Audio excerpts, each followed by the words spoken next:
Hey everyone, this is Rob, And Michelle. and welcome to Bunebape, your weekly podcast on everything you need to know about old school RuneScape.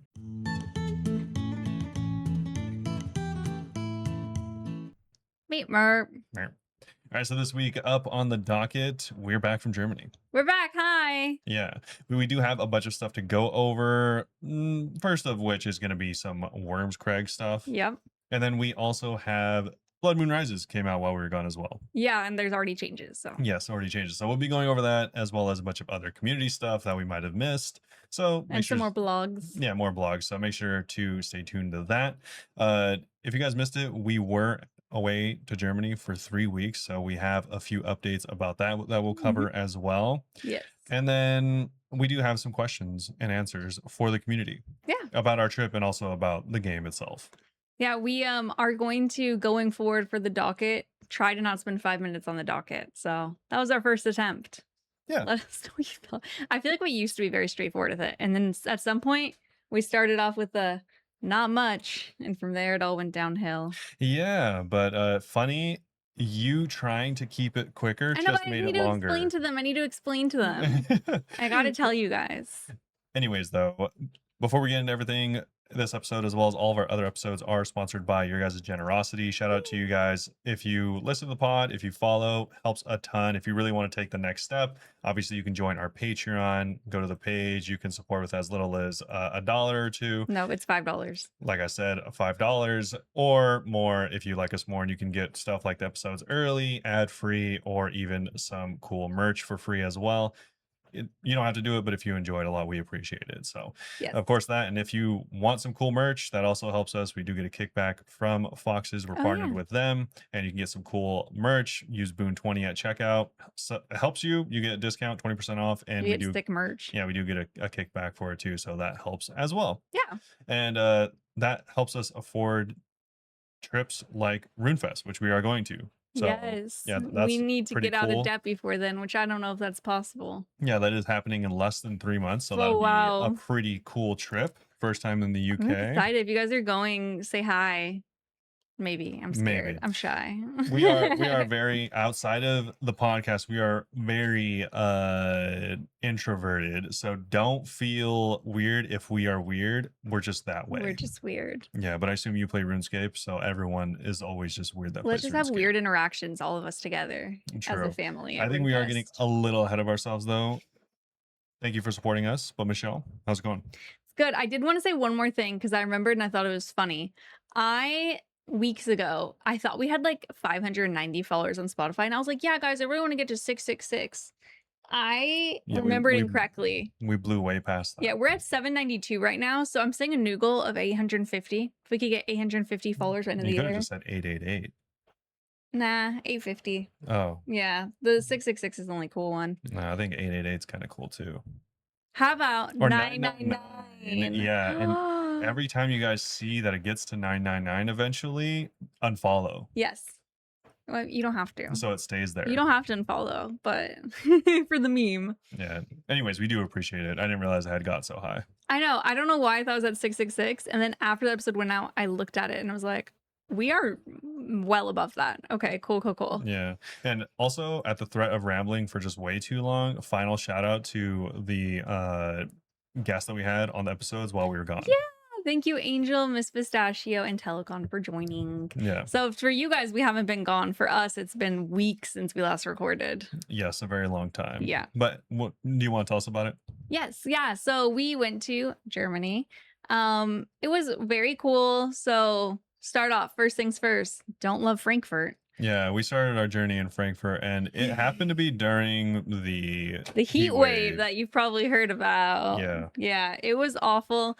And I'm so sorry, but if you're German, why don't you guys like AC? Just European in general. Everyone's just weird. Like, we don't need it. And I'm like, yeah, duh, you don't need it. You can buy it though. But yeah, you can have it. You can get it. It was like 2026. Yeah, it was like 40 Celsius, like 100 Fahrenheit, whatever. And our hotel, it was 107. Let's not discount No, the 7. like in general. Oh, in general. Okay. Yeah. Like the first day we got there. Our hotel, our AC was not working the first night. And the front desk made me feel like they like gaslighted me a little bit. They were like, "Are you sure it's not working, or is it just lower than you're used to?" We No, checked, it was didn't just not work. working. Yeah. And then they put us in a new room. Turns out the AC is only 8 degrees cooler than outside at all times. Yeah, I think the coolest it Crazy. got in a room was like 30 or is 29°C. I I think don't it's like know. 85 degrees. I literally was like posting in Discords I'm in with people in Europe and was like, "How do you guys handle this? Like, I feel really They don't overwhelmed." handle it.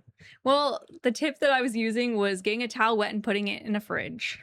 It No. helped. Yeah, I I guess fell asleep technically. one night with a wet towel on top of me. I fell asleep one night. That's the achievement. Honestly, yeah, low-key.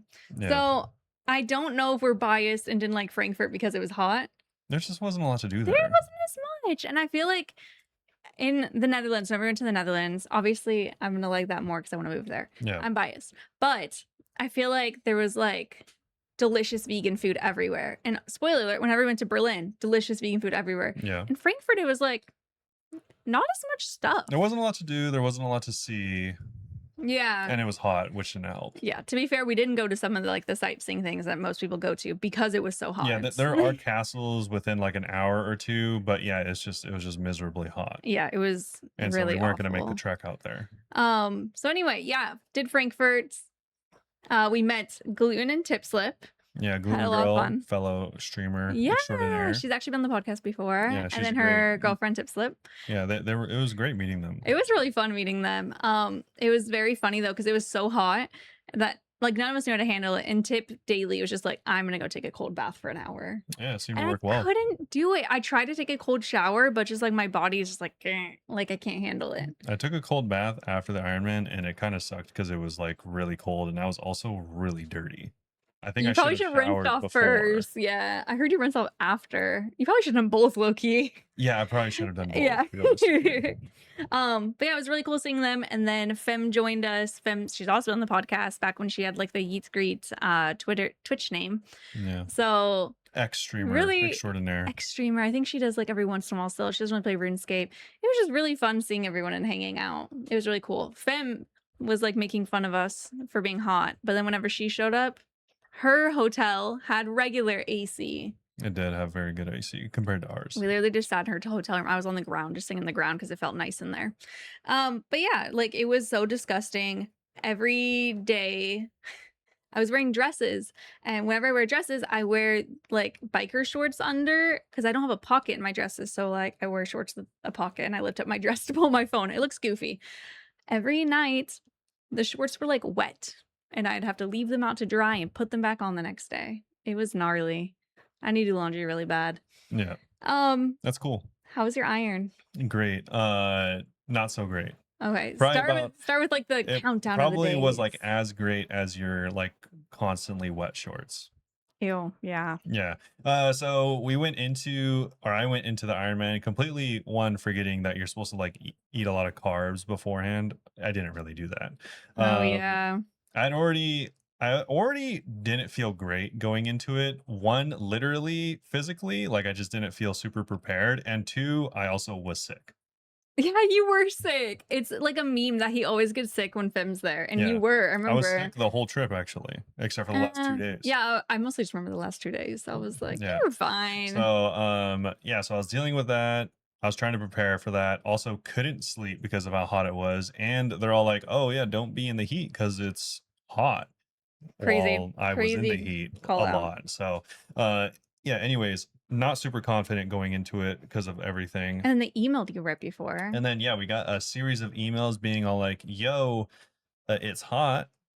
And then they sent another one. They're like, "It's really hot." And then the day before, they're like, "Dude, it is so hot. We are gonna cut the race in half."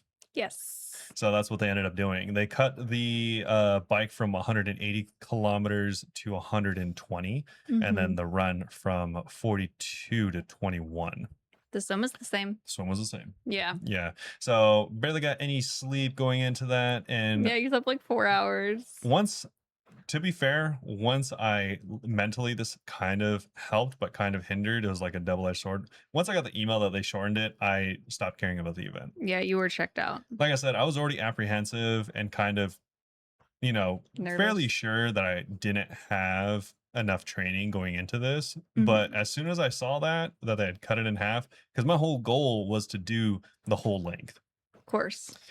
And I would have preferred to have done the whole length or the race get canceled, because the You're race, so wild. the same exact race happened in Nice, France, at a similar time frame, and because of the heat, they actually canceled the race entirely. People got refunded. I wonder why they didn't refund yours.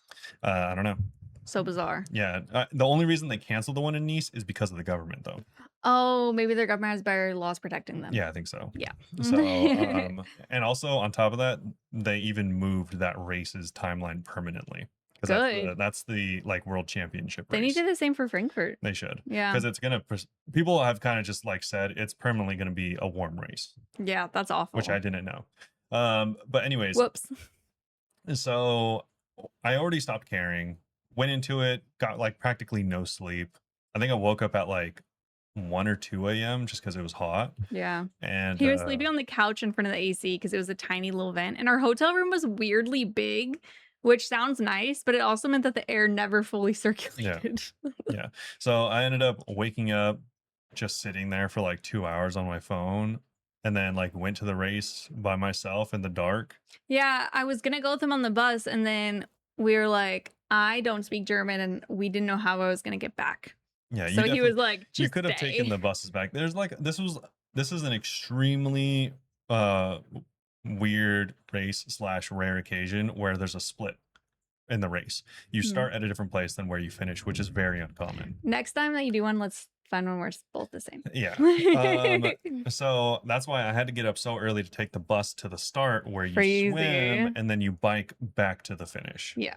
And it was almost, so I'm sitting there for like 2 hours. Like Oh. I'd been up for 2 hours and I sat there before the race started for 2 hours. hmm And which was like whatever, honestly. I wasn't even I like, do wish I could have seen what it looked like though. because I'd like kind of already stopped caring. Yeah.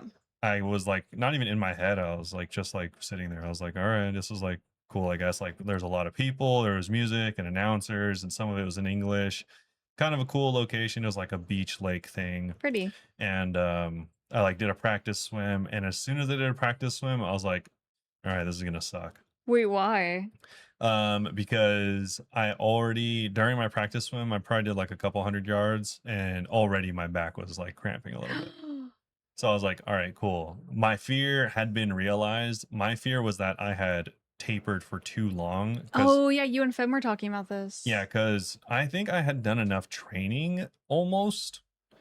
Maybe not, but it was definitely like close. Mm-hmm. But I had my planning, like my training schedule, had me stop or reducing my workload for like 3 to 4 weeks before the actual race. Even you saying in hindsight, you're like, that's too long. It felt weird, but I was like trying to follow this plan, not to the T, but like relatively.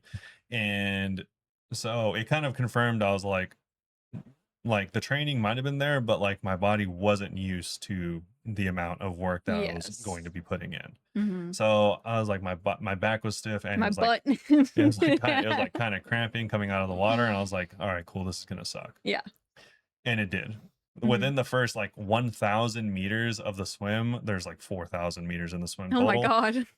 For the first like maybe even 2,000 meters, slowly, like once I got into the water, it almost immediately started happening, and then continued for the next like hour. That like I could feel each singular muscle in my legs begin and then eventually subside, cramping. That's crazy. Yeah, like That sounds dangerous. I felt like my outer groin, and then my inner groin, and then my calves, and then parts of my quads. Each part was cramping there, and there was a small part of the swim where you get out of the water, do like a little 15-foot trot, and then get back in the water. Yeah. It just allows you to like swim a greater distance in a smaller lake. Okay. So I get out, can barely walk because I'm like cramping so bad, and then get back in and finish the swim. And I was like, I was contemplating even quitting then. I was like, this is awful. But you kept going. Yeah, for a frame of reference for how much worse the swim was than it typically is, I've done several like 2 to 3,000 meter swims in practice In pools, to be fair. in pools Alone. with an average swim of like 2 minutes per 100 meters, Mhm. which isn't bad. This swim, by the time I got out of the water, it was close to over 3.5 minutes Oh my per god. 100. So nearly twice as slow as I Yikes. normally was. So I got out of the water, still cramping going to my bike, which was like Mm. actually like 300 yards away. It was kind of far. Oh. Luckily someone was nice. They gave me a towel to like wipe off my feet because it was a sandy beach. That was nice. And then I got on the bike. I haven't even heard all this, by the way. We were so busy on the trip, I feel like I've not actually heard how the Ironman was. Yeah. So I got on the bike and already I was like checked out. Mhm. Obviously going into it, I didn't really care too much. And then that went so poorly. I was like, this is awful, like Yeah. worst case scenario. And I Oh. already knew it was going to Worst case suck. scenario would have been if you drowned. Yeah, I guess so. I mean, that would have been nice because the release would have just been, so much sooner. My But god. yeah, I was like, all right, cool. This sucks. It's going to suck the rest of the day. This is going to be an awful day, but we'll see if we finish it. Mhm. And Probably waking up around then. yeah, you probably were waking up. It had been like 2 hours. And so I get on the bike and I proceed to bike for the next like 3.5 hours through the city. Although the day sucked, Yeah. straight up sucked, one of the worst days. Um, the crowds were the best part. Even just, like, as a bystander, the crowds were making me Yeah. hype. But like this is a race known for having great crowds because it is so city center, Yeah. and it did not disappoint. It Yeah. was like if you like crowds, that's the only reason I would recommend this race. Is I hated the split start. I hated getting your bike to the split start, transporting myself to the split start. All of that sucked. The heat sucked. Location wasn't my favorite, but the crowd was like the best part They're for just really sure. hyping you up, keeping you They going. were hyping you up. They had like, they were yelling. They saw that like on my back it had the American flag, so they were like yell at me in English because they That's knew. cute. They were like all that, and there would be like people along the race, like either shooting you with water on the bike, With guns. which felt great. It was like they had like, hoses or like, Oh, their garden hoses, whatever, or just like, yeah, people were just there to like help you and stuff like that's that. so cute. Yeah. And like at one point I was just like I was like practically done. I'd Mhm. gotten through like 40K, and Mhm. like I said, it was 120. I'd gotten through like 40, and my nutrition was like done at this point. Like I already knew I was Oh, screwed. you didn't bring enough I salt. didn't get enough salt, and I didn't bring any myself. There wasn't enough on the Apparently course. that's a thing, by the way, that I didn't know. You need a lot of salt. Yeah, you can look it up. Hypernatremia, extremely common. It's just you get too much water, not enough salt, and your blood goes through meiosis because there's not enough water and salt, or Weird. not enough salt, too much water. Mhm. And the only way to fix that is to get more salt, which I didn't have. So I knew the answer, I just didn't have the solution. Yeah. And so at this point, I was like so done. And I haven't told you this, but like, my legs were cramping so bad. I was so defeated at this point, like, 4 hours plus into Oh, this ordeal. And there was like a huge like hill.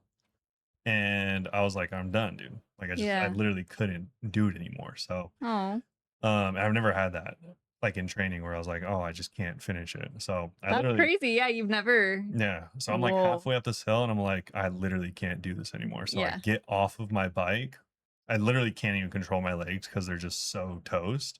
And I just like sit down on the curb and like these people like bring me water. Oh, And it sucks because it was like felt like a like Greek mythology where it was like the water they brought me was so cold and refreshing, but I knew it would be my downfall. no. It was like the ultimate temptation because at this point I didn't have enough salt, and I knew taking on more water would not only not help, but would truly do me. Yeah.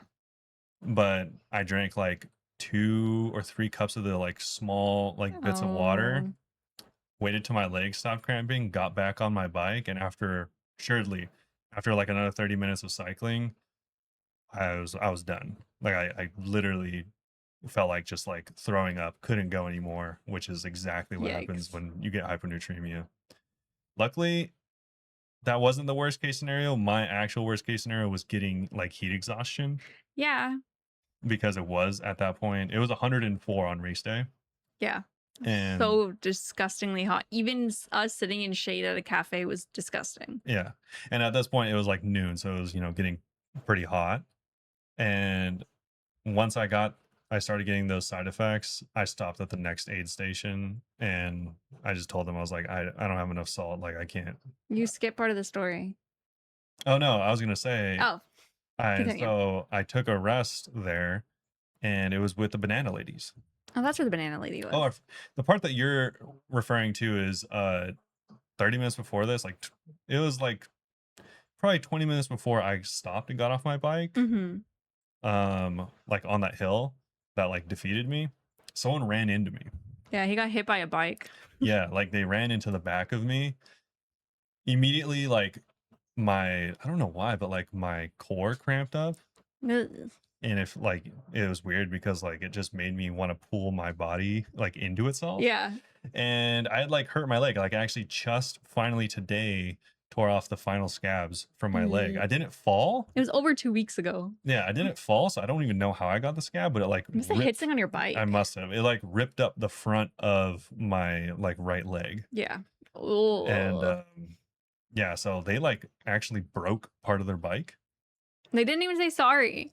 No, they didn't. They just rode away. Yeah, and That's crazy. they just made sure I was like fine, and then they rode away. Dang. And I was kind of pissed because it wasn't my bike. Yeah, you rented. Yeah. They haven't said anything yet, right? And they never emailed me, so who knows if I'll ever get that deposit back. Oh, wait, you should actually follow up with them. I forgot you gave them a deposit. Nah. Yeah, you should email them. That bike was $5,000 if they want to take the deposit. If that's all they take, I'm fine with that. Are you scared that if you check, they'll make you pay for the whole Yes, thing? I Fine, am. that's valid. I don't want them to be like, actually, the repair was $2,000. Send us the money. True. Because the wheels alone, now. I think, are like $400. Holy. So I was like, I don't want to check. Oh my god. Yeah, that's fair. Yeah. So that was awful, but like it ended with me just being with the banana ladies that were handing out bananas. He was too sick to eat the bananas. I told them, I was like, I can't eat anything. I just need salt. And by the time I felt better, it had been like 40 minutes, and I got cut off by time. Mm-hmm. So I couldn't continue even after I felt better. You went 40 kilometers? No, way further. I went halfway, which was nice. Yeah, 90. Wow. Or no, it was a little over 60. 70? Oh, 60. Okay. Yeah. That's still cool. Yeah. You still did great. Me and Fem were talking about it, and we were saying how it's kind of cool how you still were like telling everyone about the prep and stuff. Now you're telling people this because it's a very realistic version of the story. Yeah. It's not just only the ups. Whenever he stopped, I'll say from my point of view real quick, yeah? Sure. Me, Gluten, Tip, and Fem were at a cafe. We're all chatting. You could track Robert. I was tracking him, and I was like getting concerned because he wasn't moving. And I was like, yes, he's been in this place for like 30 minutes. So we're like, let's go investigate. And took like an hour to get to where he was because we had to walk around so much RAM stuff. We had to like go through the course at one point. They like let you go in like small intervals. And we got to the place where it said he was. And then his picture just like, or his little thing just disappeared, and it was like, cannot be found. And we're like, what does that mean? Yeah. And we're like freaking out, trying to figure it out. And then it just randomly popped up again, and he was like really far away from us. So we're like, okay, going again, I guess. And we just like got little like Frites Cola. Shout out Frites Cola. Please sponsor the podcast. I love you. It's just like Coke. It's just better though. Anyway, we're hanging out. I looked at my phone, saw Robert's little Discord picture pop up, and I was like, oh, we're done here. But I like thought he had heat stroke. I thought maybe he got hit by a car. I had no idea what to think. And I was just like kind of freaking out, just like trying to find him. It was very sketchy, but yeah, Fim, after we found out that he was okay, she was just saying how like it's kind of nice that you're gonna have to be realistic about it. Because whenever he stopped, there's 3,000 people. Yeah, there's 3,000 total in the race. The last time I remember seeing it said you were in 2,500th place, which means 500 people quit before you. True. That's like, so I'm very curious. I don't know if there's a way to find the numbers. I should look into it about how many people quit, because that's, I'm sure you could, but yeah, that's a sixth of the people in it that you beat. yeah, I mean, whatever. Yeah, but I'm curious about how much people had to stop because of how the heat was. And it was hot. So funny. Whenever we met up with him, we were walking back, and I'll remember it forever. Looked exhausted, wearing normal clothes. pointed at people running off a bridge and said, "Those mother effers are crazy." They were. It was a beautiful moment. Because it was crazy. I didn't mention, but the race was 2 laps. Like the Ugh, bike. The bike was yeah. 2 laps. And it sucked because I got there so late, but that by the time I had got to the course to begin my first lap, the fast people were finishing their first lap. Whoa, my God, they are so fast. But not only that, but I got to witness how significantly faster they were than me, Was it kind of and it cool? was impossibly fast in comparison. Was it kind of sick? It honestly was like watching I don't even know, like bionic people going past Because me. the people going past you are probably the ones who like their job is like working out low key, right? They were complete Like animals. they're Like they're athletes. they were Their job. in a completely different league. That is Like crazy. literally several times, at least on the bike for sure, several times faster. That is wild. Like for instance, like you can like measure power. Like my average power isn't very good. It's only like 170. Hmm. Theirs, I would not be surprised if it was 350 or beyond. Holy moly. Like they were so much faster than me. Yeah, we did see whenever we were walking in the cafe, there was already people running. Yeah. And I was like, it is still like really early in the morning.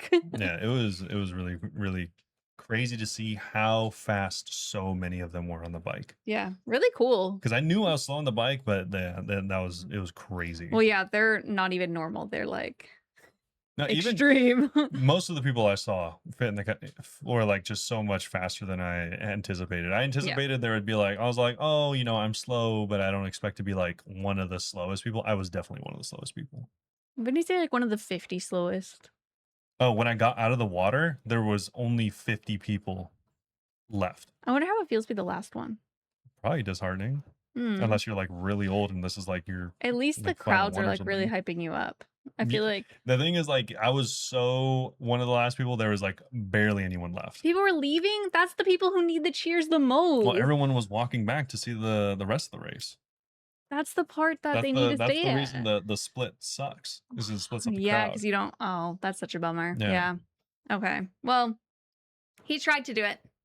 He tried. Yeah, I mean, whatever. I didn't. I've already like talked to my therapist about this, and I don't feel bad about it. Yeah, I was worried he'd start feeling bad. I actually stopped caring about it. Like Once they cut literally it. once they cut it, like 50% of me stopped caring. And then once I realized that I was undertrained, how I kind of anticipated, then I really stopped caring. What's nice is now we've really pinpointed the things that went wrong.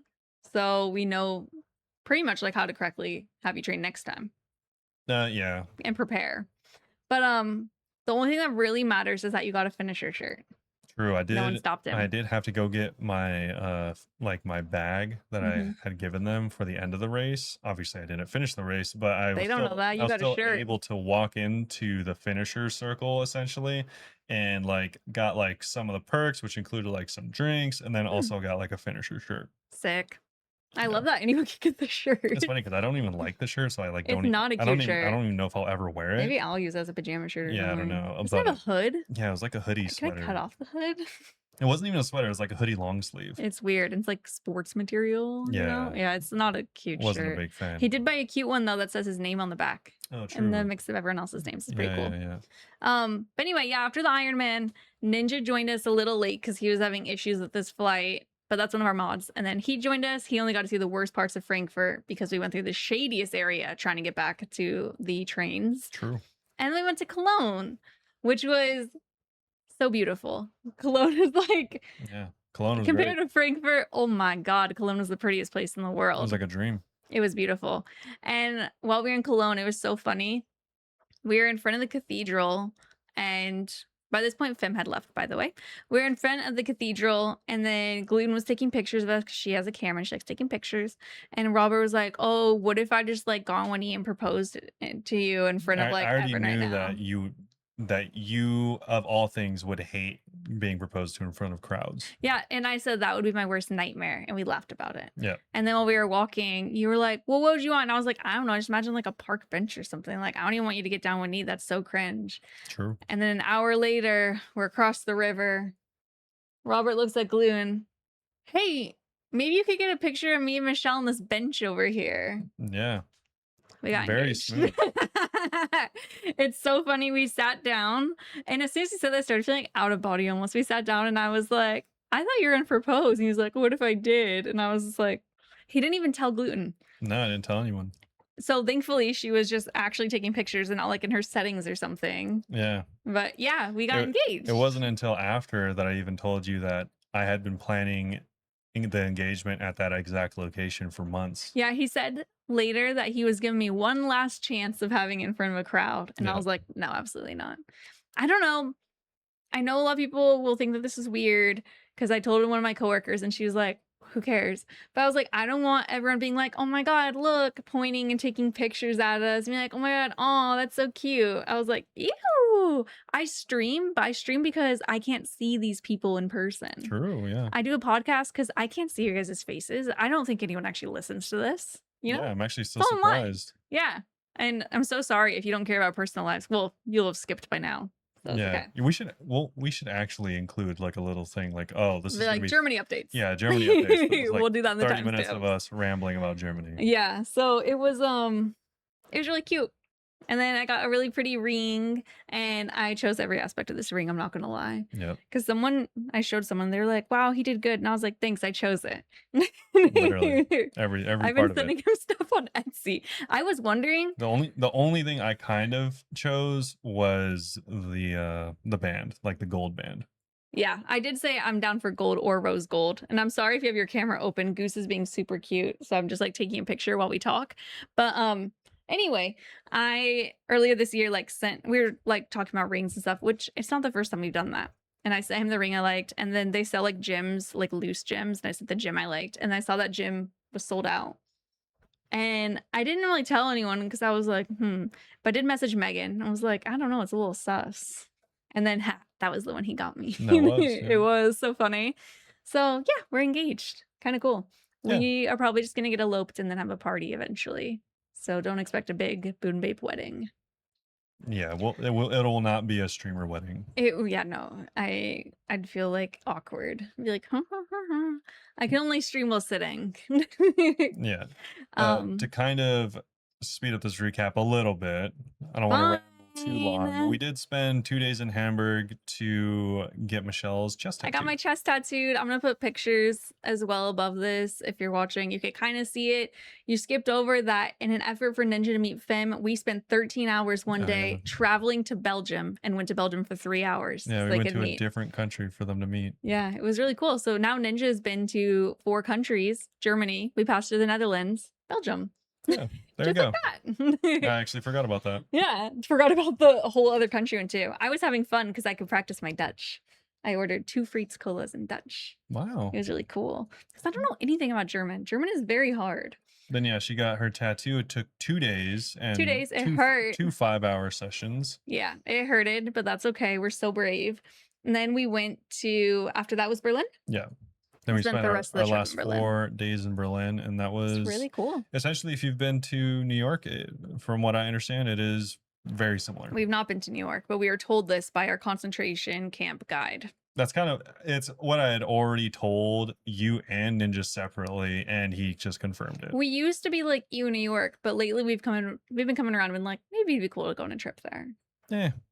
Berlin was pretty sick. Maybe. I really enjoyed it. I thought it was very cool. I'd go there again for sure. And yeah, we did a lot of history things there. We did so much history things. And the guide also said we looked like we were from Berlin, which is like the most flattering thing anyone's ever said to me. He was buttering us up. Yeah, and it worked. He wants a good review. I wanted to be like, can you give me a sponsorship? I'll move here. I could be in Berlin. No. But that was Germany. Overall, good trip. I would give it a 6 out of 10. We got engaged. No, Germany as a trip. We got engaged. 2 out of 10. Well, I mean, whatever. Okay. If Netherlands was like... Netherlands was a 7.5. I hate the way he rates things. Netherlands to me was like an 8 or a 9. Germany's like a 7. An 8 or a 9? It wasn't that spectacular. I really enjoyed it. It was a nice place to go, but an 8 or a 9 is like you're getting close to the best trip that you've ever had. I think there can be multiple 10 out of 10s. I don't think there has to be just one 10 out of 10. That's insane. No, I hate the way he rates stuff. He's like, this food was so delicious. I'll give it a 3. A 10 out of 10. Also comment and settle that this is a years long argument. It pisses me off. A 10 means that is the best experience you've You're ever never had. going to rate something as a 10 if you think that, though. No, that's not true. If I truly think that was one of, if not the best, One of, so there can be multiple. potentially, I think if at the time that is like in your head, you don't know if it can get better, then that's a 10. Yeah. It was good, but I think if it wasn't hot and if DB, their trains didn't suck, it would have been higher. Yeah, I've described it to people as like, one, it's not the easiest to get around. Yeah, Two, Netherlands is a lot easier to get around. In yeah, my two, mind. it's honestly just straight up not as like welcoming to tourists, like just the entire environment, not just the people, Yeah. not super welcoming of like not just tourists, but of other type of people. I didn't really get that impression, but yeah. Well, it's just the fact that like not like no one spoke to us in English, for example. I'm not saying that Germans need to speak I was like, English. could you see by my face? I was just saying as a tourist. The reason he's saying that is because whenever we were in Amsterdam, people could clock that we were Americans before we spoke. Not even clock it. They just everyone there spoke English, even to even other Dutch. Oh, it's true. Yeah. No one in all the like 100 people we met in Germany, not a single one defaulted English. I don't think that's necessarily not welcoming. I think that they just assume you're German. I'm not saying, yeah, maybe not welcoming wasn't the correct thing, but I meant not as like tourist friendly. Yeah, Amsterdam's definitely a tourist trap, and I love it. Not even that. It's just like they expect tourists. Maybe they just like Germans don't expect tourists. I don't know. Yeah, and also take this rating. I'm not rating Germany as a whole. I'm rating it as like if you were a tourist and I'm telling you other tourist place to go, I would rate it less because it feels less welcoming to tourists specifically. Not saying it'd be bad to live there or anything like that. I was surprised to find that I liked it a lot less than the Netherlands. Yes. I thought it'd be similar. I really liked Berlin, but all the other parts, I was like, huh, I don't think I could move here. Yeah. Yeah. I agree. I mean, maybe like Cologne in the old town because it was so beautiful, but like, yeah. I was like, damn, Netherlands is still number one. Nice to know. True. And I also, I was like, okay, if you are a traveler, I would rank it as like an intermediate traveling experience. Like Yeah. I wouldn't Getting around is hard. I wouldn't recommend beginners to go. No. If it's your first like few times traveling, I wouldn't recommend it. If you're not if you're not going to Germany for a reason, I wouldn't have it high on your list. Yeah, to be honest, I had fun and it was cool. And I still want to go back because there's actually a lot of places we didn't get to go. Yeah. But Germany wasn't that high on my list actually. We Yeah. only did because the Iron Man, once he talked about the Iron Man, and then I became obsessed with the idea of getting my tattoo. True. So we were like, has to be done. But Yeah. I can see why other places are higher up, like Spain or Portugal I or really want Iceland, which you're surprised by. I really want to go. I am surprised by that. Yeah. But it is a cheap trip. So It is cheap and it's so pretty. also Germany's not cheap. Yeah. Just traveling. Which I mean, we live in Southern California. Yeah, traveling, the stays, the flight, none of it's cheap. So it's like that also like plays into it. I would say though, if you were going to Europe for the first time and want an easy experience from the 2 countries I've been to, Amsterdam, way easier. Amsterdam is really easy for tourists. Getting around is easier. It's cheaper. Yeah. Yeah, just It's everything very, about it. very touristy, which is great if you're a tourist. I know some people really don't like tourist stuff, but I'm like, it's tourist stuff for a reason. Yeah, you are a tourist. I am a tourist and it's tourist stuff for a reason because it's popular and it's cool. Yeah. So it is really nice. Would still recommend Germany. Just maybe not as your first trip. Yeah, I mean, I still give it above a 5. Anything below a 5 to me, I just kind of wouldn't recommend. What would you rate like Kauai? Hawaii? In Hawaii. When we went there. As like a tourist or as Yeah, me? as a tourist. Or like how you're rating Germany. Oh, as a tourist, I'd rate it like not super high, honestly, because it's Really? like there's a few things to do, but you have to be able to drive. Oh, yes. You have yes, to. yes. That's true. You can't not drive. And the Waimea Canyon is so far away from a drive. It's like an hour and a half. Everything on the Hawaii Islands are all far away from Yeah. each other. But they're also pretty. I would even rate Hawaii or Maui as higher I than haven't been to Kauai. Maui. I've only been to Kauai and Just Oahu. because they're so much more touristy, you don't really need a car in those Mhm. places, and there's, like, so much more to do, so as a tourist, I would recommend those islands over Kauai. I really want to go to those. Oahu is like San Diego on an island, True. so I wouldn't recommend that No as one knows what much. that is, but yeah. Well, if you're in San Diego, you're gonna be like, I get it. Okay, Specifically Honolulu. yeah. Um, Anyway, but yeah, I thought it was fine, a fine experience. yeah. And now I'm sure England will be better. I Well, don't know. everyone speaks English there, so that helps. I am not convinced that I'm gonna like England more. I don't Oh, know. I don't expect to. I think it's just because England seems so similar to the US. Like, even though it's stressful that I didn't speak German, it was kind of cool to be like immersing yourself, you know? Yeah, Whereas, and you actually like do learn words. You listen to them so many times, you're like, oh, okay, I kind of get this. yeah, I kind of expect, England to be pretty much like, as far as ratings go, exactly the same as Germany to me. I expect it to be a little bit lower, but I think the fact that we're gonna be up with so many friends, even more friends than we met up with in Germany, that it might raise The thing its is, I think score. it's easy to skew your travel rating based on how long you're somewhere. That's true. We're Our only our going to England for rating 4 nights. our rating of Cologne was so high because we were there for 1 day. You don't need to True. find stuff to do. You don't need to find different restaurants for Just each walk around. day. You go to one restaurant, find one thing to do, and then you leave. What also made Frankfurt less cool is that we were literally door dashing meals because it was too hot to travel anywhere. True. And then the trains, like the closest one is like 15-minute walk away. Yeah. Ninja, he's the one that chose our hotel. Yeah. So it's like we're going to England for 4 days.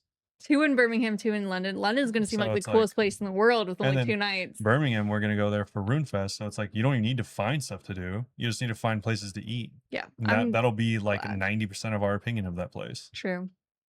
I think we're actually on a lot of fun in England. Now that you've said it like that, Yeah, I it's think like, I'm gonna romanticize it like crazy after yeah, it's like because you're it's gonna gonna go be to so short. England. All right, cool. You have to find 4 places to eat for 2 days. Yeah, and And we're not then gonna sleep much because I'm gonna want to see and then everything. one thing to do on one day and one thing to do on the next day. That's all you need to do. I'm excited for it. Because like even though traveling is like vacation, it can be stressful if you like, I think I overstressed myself in Germany. yeah, I think so. I was like the main one choosing food. I'm a very indecisive person when it comes to food. Ninja, you don't listen to this podcast. It's very indecisive as well. Yeah, you don't have So I to. feel like it was all on me. You can imagine how like kind of stressful it is finding what you want to eat 3 meals a day for 12 days. Yeah. That's a lot of places We've to also look up. never traveled with people, and I was surprised to see how much that affected our plans. Because usually we just like wake up, find a random cafe, walk to it. But it's like not. I don't know why, because it sounds like it should be, but it's just very different when you're with other people. Yeah, it Yeah. definitely changes it. You have to like plan when to wake up, and it's like I don't want to plan when to wake up. I just want to wake up. Yeah. But that's really cool. It was cool to go on a vacation with people. Actually, it was Yeah. really fun. I agree. I still enjoyed it. Yeah. Glad I went.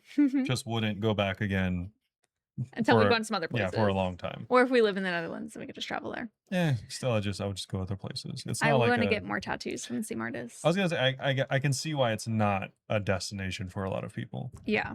A lot of people were surprised we were going.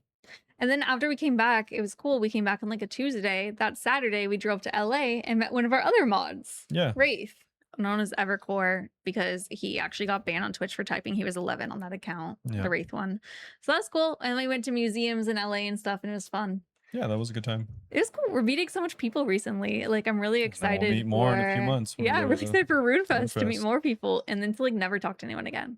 Also, just because it's kind of relevant, not to like really say that RuneFest needs to up its game, considering I've never been. I've obviously seen the streams, It's supposed to be bigger this year. but I've been playing Warframe still, and Warframe just had its TennoCon. Their Like the RuneFest. players are called Tenno, Okay. so they're RuneFest.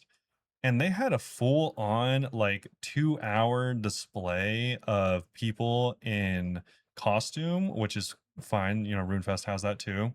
And also a full on concert with like a choir and orchestra with like Oh, Cirque du Soleil dancers like is from the roof. is Mod Ash not enough for you? It was just, I was like, the spectacle here is just so like top notch. I was like, this is insane. I wonder if like anyone on the mod team like watches stuff and they're like, God, we have to step it up, guys. No, I generally, they probably just do the best they can with what they got. True. I'm excited for it. I think it'll be cool. I think it will be cool too. Yeah. Yeah. Anyways, Personal advice are done. Holy yeah, moly. this is the part where if you're like, all right, personal stuff sounds dumb, let me go to the RuneScape stuff. Welcome to the Yeah. RuneScape stuff. We couldn't skip that though. Like we've been gone for so long. Yeah, You guys may not know, but we had. had so much stuff happening. Yeah. So shout out if you skipped that. If you did, no worries at all. I'm not gonna If you complain. skipped that, we got engaged. I got a tattoo. He didn't finish the iron. Yeah, this is a RuneScape podcast first and foremost, and we have RuneScape stuff. Yeah. So we are a little bit late on this. We'll be late on everything except for this week's update. Yeah, we're going to first talk about the Wyrmscraig Wyrmscraig. unique rewards. Yeah, so we've already talked about Wyrmscraig. It's going to introduce a new boss, new quest, some new crafting stuff, as well as new uniques even, and it does have a sailing requirement, but there's been a few changes. Yeah, they actually just integrated the changes into the blog, so we can just read the blog. Yeah, and I'm glad they did, because there was quite a bit of feedback, myself included, like why would they add the glass blowing pipe I thought upgrade? the glass blowing pipe was fine. I didn't think it made sense, and luckily the community also didn't think it made sense. Yeah. And they're all like, all right, cool. Nerf it. It's gone. This is dumb. So they took it out of the game. They replaced it with the jeweler's chisel. Does sound cooler. Yes. So this is not, as far as I can tell, an equipable item like No, the it's not. It says it glass later. blowing pipe would have been. This is just simply an item that makes it so you have a higher chance at successfully cutting opals, jades, topaz, as well as giving you a 10% chance at cutting 2 gems at once with any gem. You also get guaranteed success when cutting opals at 62, jades at 71, and topaz at 76. Yeah, so I love that, This is just actually. a bit of crafting XP help. Yeah, this is honestly pretty good. And you're going to get this from the new crafting minigame, of course, the Sunstone Golems. Yeah, and we're going to go over all these, but spoiler alert, all They these passed. have passed the poll already. Yeah. Which is nice. Because I honestly think these are all pretty good rewards. They are really good. Yeah, I was pleased.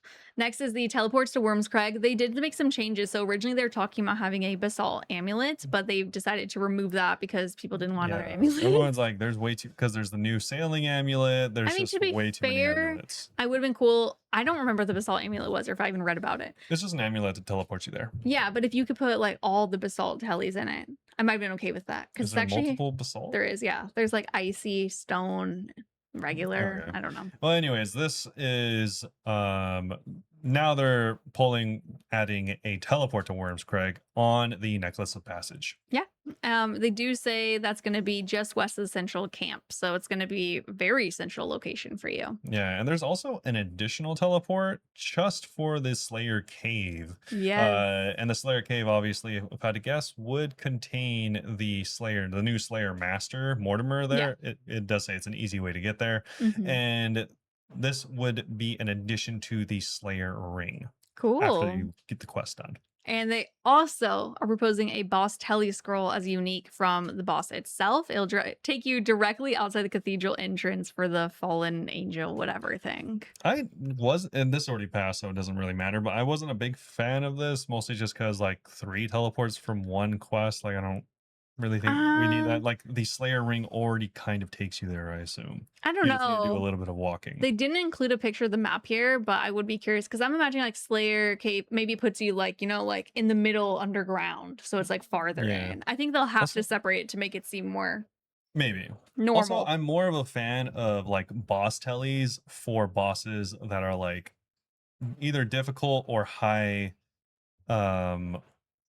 supply bosses, like Fasani's Nightmare, where it's like, all right, you're getting like 1 KC per inventory. Yeah. Because you're going back to that boss a lot. This boss Crazy seems not a better drop rate of Fasani still. Yeah, this boss seems like you can kind of do multiple in one inventory, so that's why I'm like less of a fan of the boss TP. Okay, well, that's fair, I guess. They did say, just as a reminder, Wyrmscraig is the new island designed by community member Gnome under his pseudonym Rosa McGeet as part of their player design island competition. As a reminder, we're getting a new Slayer Master, a new boss fight, 2 new skilling methods for hunting and crafting. So, continuing with the rewards, We This I thought have was sick. I love this.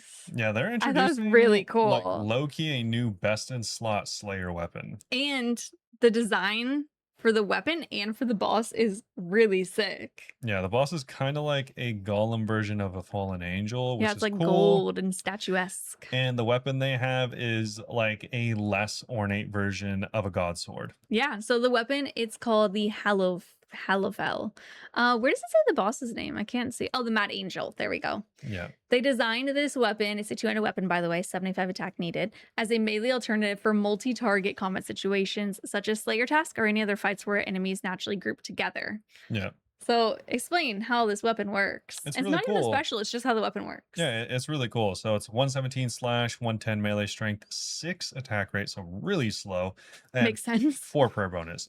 So the great part about this is any mob in front of you, diagonal to you, or to your left or right, all get included in the attack range So up cool. to 3 total enemies. So the one you're fighting plus 2 more. So it can hit 3 enemies, and it hits the second 2 enemies for 50% each.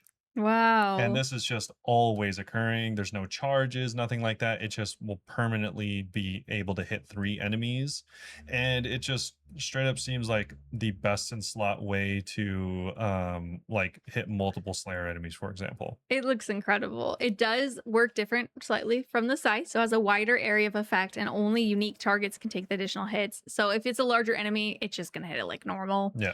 Unlike the scythe also, which halves its damage for each target it hits, the Hallowfell will only do that once, so it'll have its max hit reduced by 50% against the second, third targets, like you said.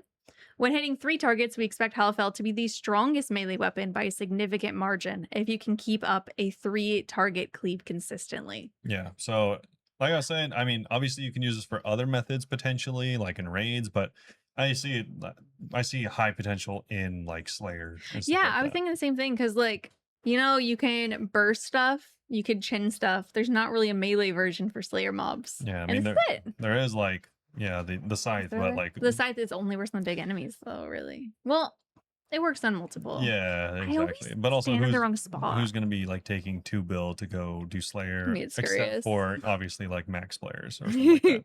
And the sword itself is massive, which makes me really excited to It is very see big. how the boss looks because it looks like a normal sword in the boss's hand. It looks like even like bigger than a god I sword. think it is taller than a very god big. sword. They still haven't fixed the wonky animation though when you have swords. The breathing animation. No, but it's different. Look, the sword's extending.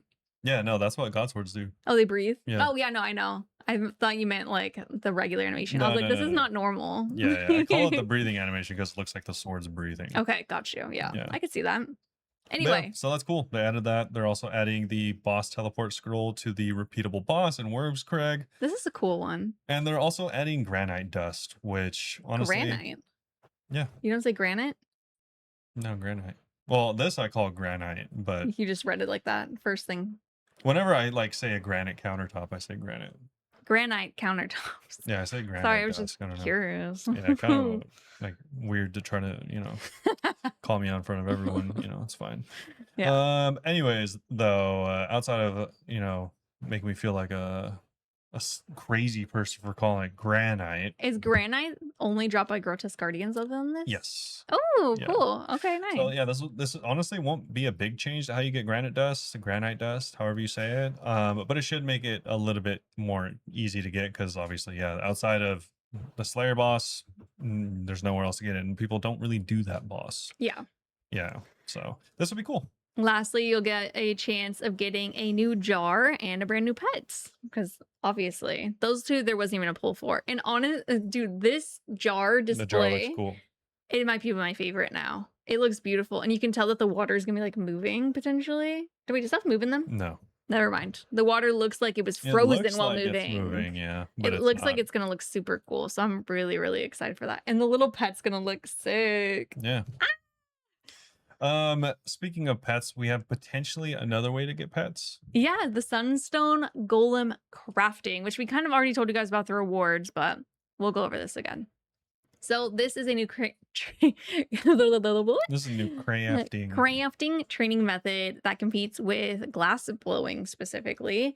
People said that this activity should offer stronger XP rates than glass blowing, particularly with the introduction of momentum, which I'm not It's even gonna go essentially right like now. a tick-based system where if you are on tick, you'll get really good rates. Yeah. If you do it correctly, you'll do better. Yeah, if you do it the more AFK way, you'll just get slightly worse rates. Yeah. Especially if you have like hunter furs in game 2, you're gonna be getting like more XP, which is kind of sick. Yeah, you can use furs gotten from the other mini game specifically for this as well, so it's up to you. Or bring your own expensive ones. But anyway, well, they're taking that feedback into consideration and developing the content with it in mind, but our balancing assumptions are based on players gathering fur from the goats on the island as part of the intended gameplay loop. Under these, you can expect XP rates that are broadly comparable to glass blowing. However, for those of you who choose to bring pre-gathered furs or purchase them from other players, you'll be able to achieve higher crafting XP. I'm probably gonna need 99 crafting here. I think this will actually straight up be the go-to crafting method It sounds for way more fun, unless you like bank everyone. standing. Yeah, Yeah. I still suspect that if you do it efficiently, glass blowing will still be like better for the most part, I don't know. I mean, we'll see. because this is going to be comparable. Yeah. And it's the main drawing factor for me, as well as they even mentioned this, is That's that not glass blowing. one, that it's not glass blowing, but like for other players, the number one thing is that you can do this unlimitedly. Yeah. Yeah, glass blowing, this so they do say it's partially limited by seaweed production, which is time gated. Not even partially. Like if you're doing it realistically, Well, you you're can buy getting. it. Technically, you just have to hop around a bunch. I'm thinking of Iron Man, but Yeah. because Iron Man are the main people that do I thought like I mostly bought it at Iron Man. the crew members. No, that's like the busted beginner method. Oh, The real way to do it is you get big seaweed and then Oh, you melt it Jesus. with the like superheat. this is why I'll never have an Iron Man.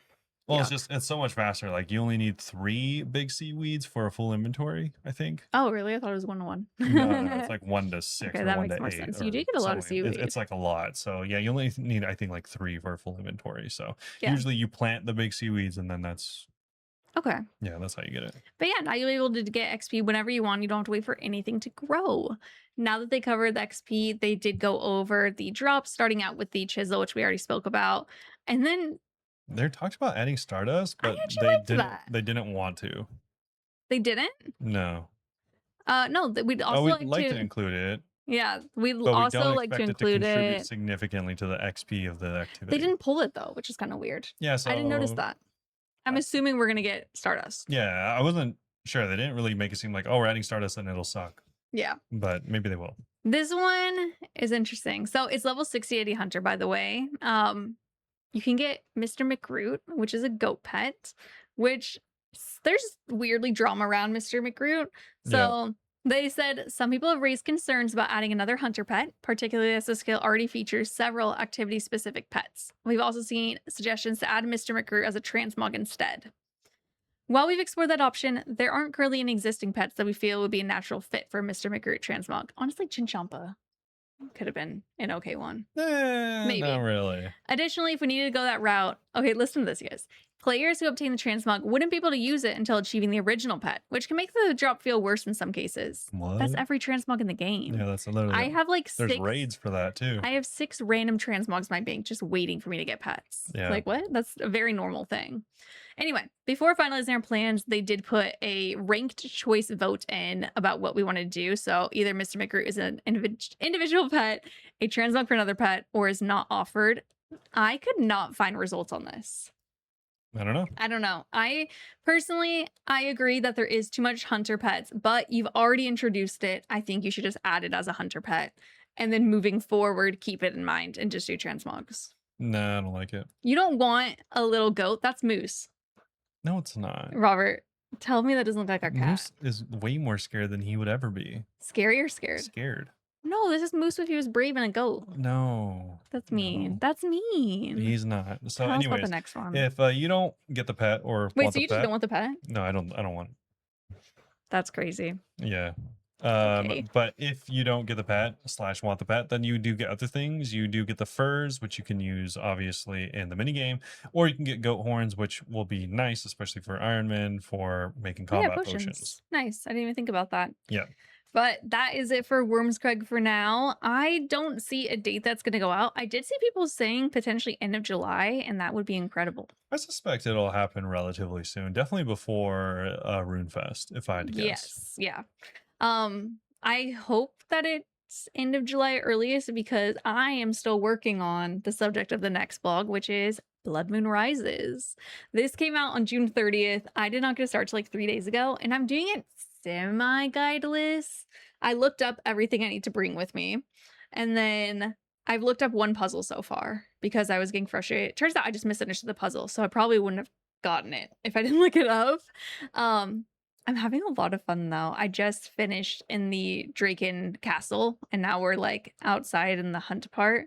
And it's really cool so far, but yeah, I'm barely in it. So I might have to end up just looking stuff up or doing it off Yeah, stream very to finish long. it. I think It's a it's very long being quest. hailed as the longest and the most difficult quest. Yeah, but I'm seeing so much positive reactions to it. Like people really like the quest. Yeah, I think so as Yeah. well. Yeah, we even had like a friend say that it took them with a guide 5.5 hours. Yeah. So I did when I was looking up see videos that were 2 hours long. So The potentially you could videos do were it in 2 hours 2 hours. long. Yeah. I don't know. I didn't Then I click think them that, though. because I mean I think that just makes it like show that it's like usually I think the videos are like twice as fast is what it feels like. I don't know. It depends if it's a walkthrough or a regular guide. Well, like I didn't click them because I didn't want to see spoilers. I just know that if the video is an hour long, ain't no way I'm doing it an hour, for example. Oh yeah, no. I'm I'm like, sure once the quest helper plugin is in, it's gonna be a lot faster. sure, sure. The quest does have appropriate requirements for a grand master level quest, with the Dude. highest being 74 slayer and woodcutting, 72 smithing cooking, 70 fletching, 66 mining, 65 hunter, 64 crafting herb lore, and 57 magic, with a recommended combat level of as high as you could get. And they also want you to do, or you have to do rather, Sins of the Father and Night of the Theater ahead of time. Yes. Cool. So many requirements. This starts in the Icene Graveyard, which you can get to. I actually wonder, Huh, not to, sorry to cut you that's off. okay. I do wonder, I think this is just based off memory, the only quest that requires a grand master. Oh, because usually the Grandmasters are the finale, huh? Yeah, this requires sins. Is Monkey Madness 2 the last in the series? I think so. Is Dragon Slayer 2 the last in the series? Yeah. Oh my god, it's the end of an era. And Song of the Elves is done. Right? That was the last one. Yeah, I mean, What are they gonna work on next? what do you mean end of an era? Like this is the last in this quest line. Oh yeah, yeah. This is the It's just crazy because ultimate. this was like I feel like this is the last like big one, you know? Maybe. I I don't I thought, mean to be fair, honestly, I thought Sins of the Father was the end of it. yeah.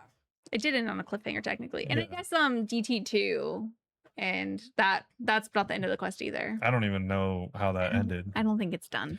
Wait, yeah, I guess so. Anyway, yeah, you start in the graveyard. You can get there via boat in either Southburg, Durrott, Meredith, or Sleep, and you speak to Sarius Gill, who has a really skinny head. Yeah, yeah. It's really weird. Same. Anyway, yeah, so you are going to rally what remains of the resistance, the Myrique, follow Draken into the darkness of Vampyrium, and decide the fate of Mauritania once and for all. They do have some suggestions that I actually followed for helping you get immersed in the quest. Spoiler alert, you guys, you don't actually have to follow these settings how they typed it. It asks if you want to follow them whenever you start the quest. I did not know that. I spent a few minutes getting my settings to be this. Yeah, so they have some volume settings for multiple of the different volumes, as well as even view distance settings. I didn't change my view distance, but it might have done it on its own. I don't know. Yeah. They did say for RuneLite users that it makes heavy use of visual layering and depth effects, particularly through Vampyrium. And for the best experience, they recommend using the standard GPU plugin. Using the legacy GPU plugin may encounter visual issues. So they recommend switching over before stepping beyond the veil. I'm Yeah, just using it should HD. be fine now. Yeah, this was 2 weeks ago. But also, even before all of this, the day the quest came out, Mod Ed, who I believe is the father of this quest for the most He part, gave birth. he did. Congrats. He put out a fairly lengthy post, pretty much imploring people that do this quest to like do it very, I guess, immersively. I'm trying really hard too. Yeah, And you know what? It's really enjoyable. yeah.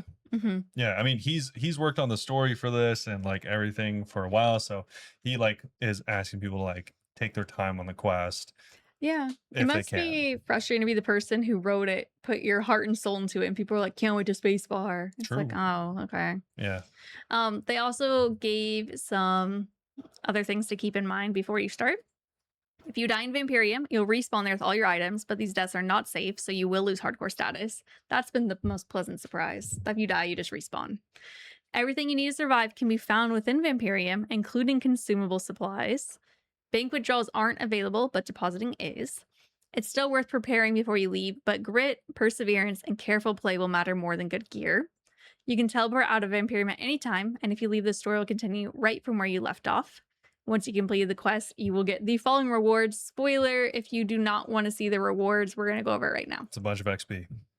Yeah, we'll also get a new spec weapon, an upgraded flail, 6 XP tomes, each granting 30,000 XP to any skill of your choice at 70 or above, 4 quest points, and you'll be able to return to Vampyrium and do whatever you want of Vampyrium. And it gives you access to the new boss. Yeah, and there's like a bunch of other stuff as well. Not Draken, but the Maggot King. Yes. They do say that for many of you attempting this on release, it may well feel like a step up from TT2, especially in your initial attempts while you learn the mechanics. So keep that in mind. But people are really liking it. Yeah, I've heard it's very good. And like I said, the boss is very difficult. We've also heard that it's I've not seen anyone do not the boss really yet. possible to cheese the boss fight. It does Really? require, I mean, I haven't heard that. Raniel told us that. I don't remember. Yeah, he said you actually have to do the mechanics for the boss fight. Yeah. Okay. So yeah, make sure to take that with you whenever you do the quest, because yeah, it is a difficult quest. Yikes. There is a lot of new skilling though that you're gonna get in Vampyrium after the quest. True. Also, it's funny, this does remind me of Warframe because I did do a few of the like bigger quests in the game recently, and they straight up, whenever you go to start the quest, I'm guessing this is one of the longest, if not the longest quests in Warframe. They're all like, yo, you cannot do other quests or other stuff until you finish this quest. And also, it can take over 4 hours. That's crazy. Yeah, RuneScape wouldn't do that. Yeah, that's the game's just straight up like, once no. you do this, you have to do it, and we won't let you not do it. That's absurd. Yeah, I don't think people would like that here. I don't know. Was it kind of annoying? No, the storytelling's great. Highly cinematic, very honestly, immersive. if people paid attention to RuneScape, maybe they'd think the same. In Warframe, its story is like one of the player base's biggest selling points of the game. That's really cool. They do value a quest. Okay. There's not many in the game, really. Anyway, though, moving on to Vampyrium skilling. Yes. First up, we have Stimfike Hunter. Circling high above Vampyrium's twisted canopies are the Stimfikes, vicious predatory birds that descend only when conditions are right.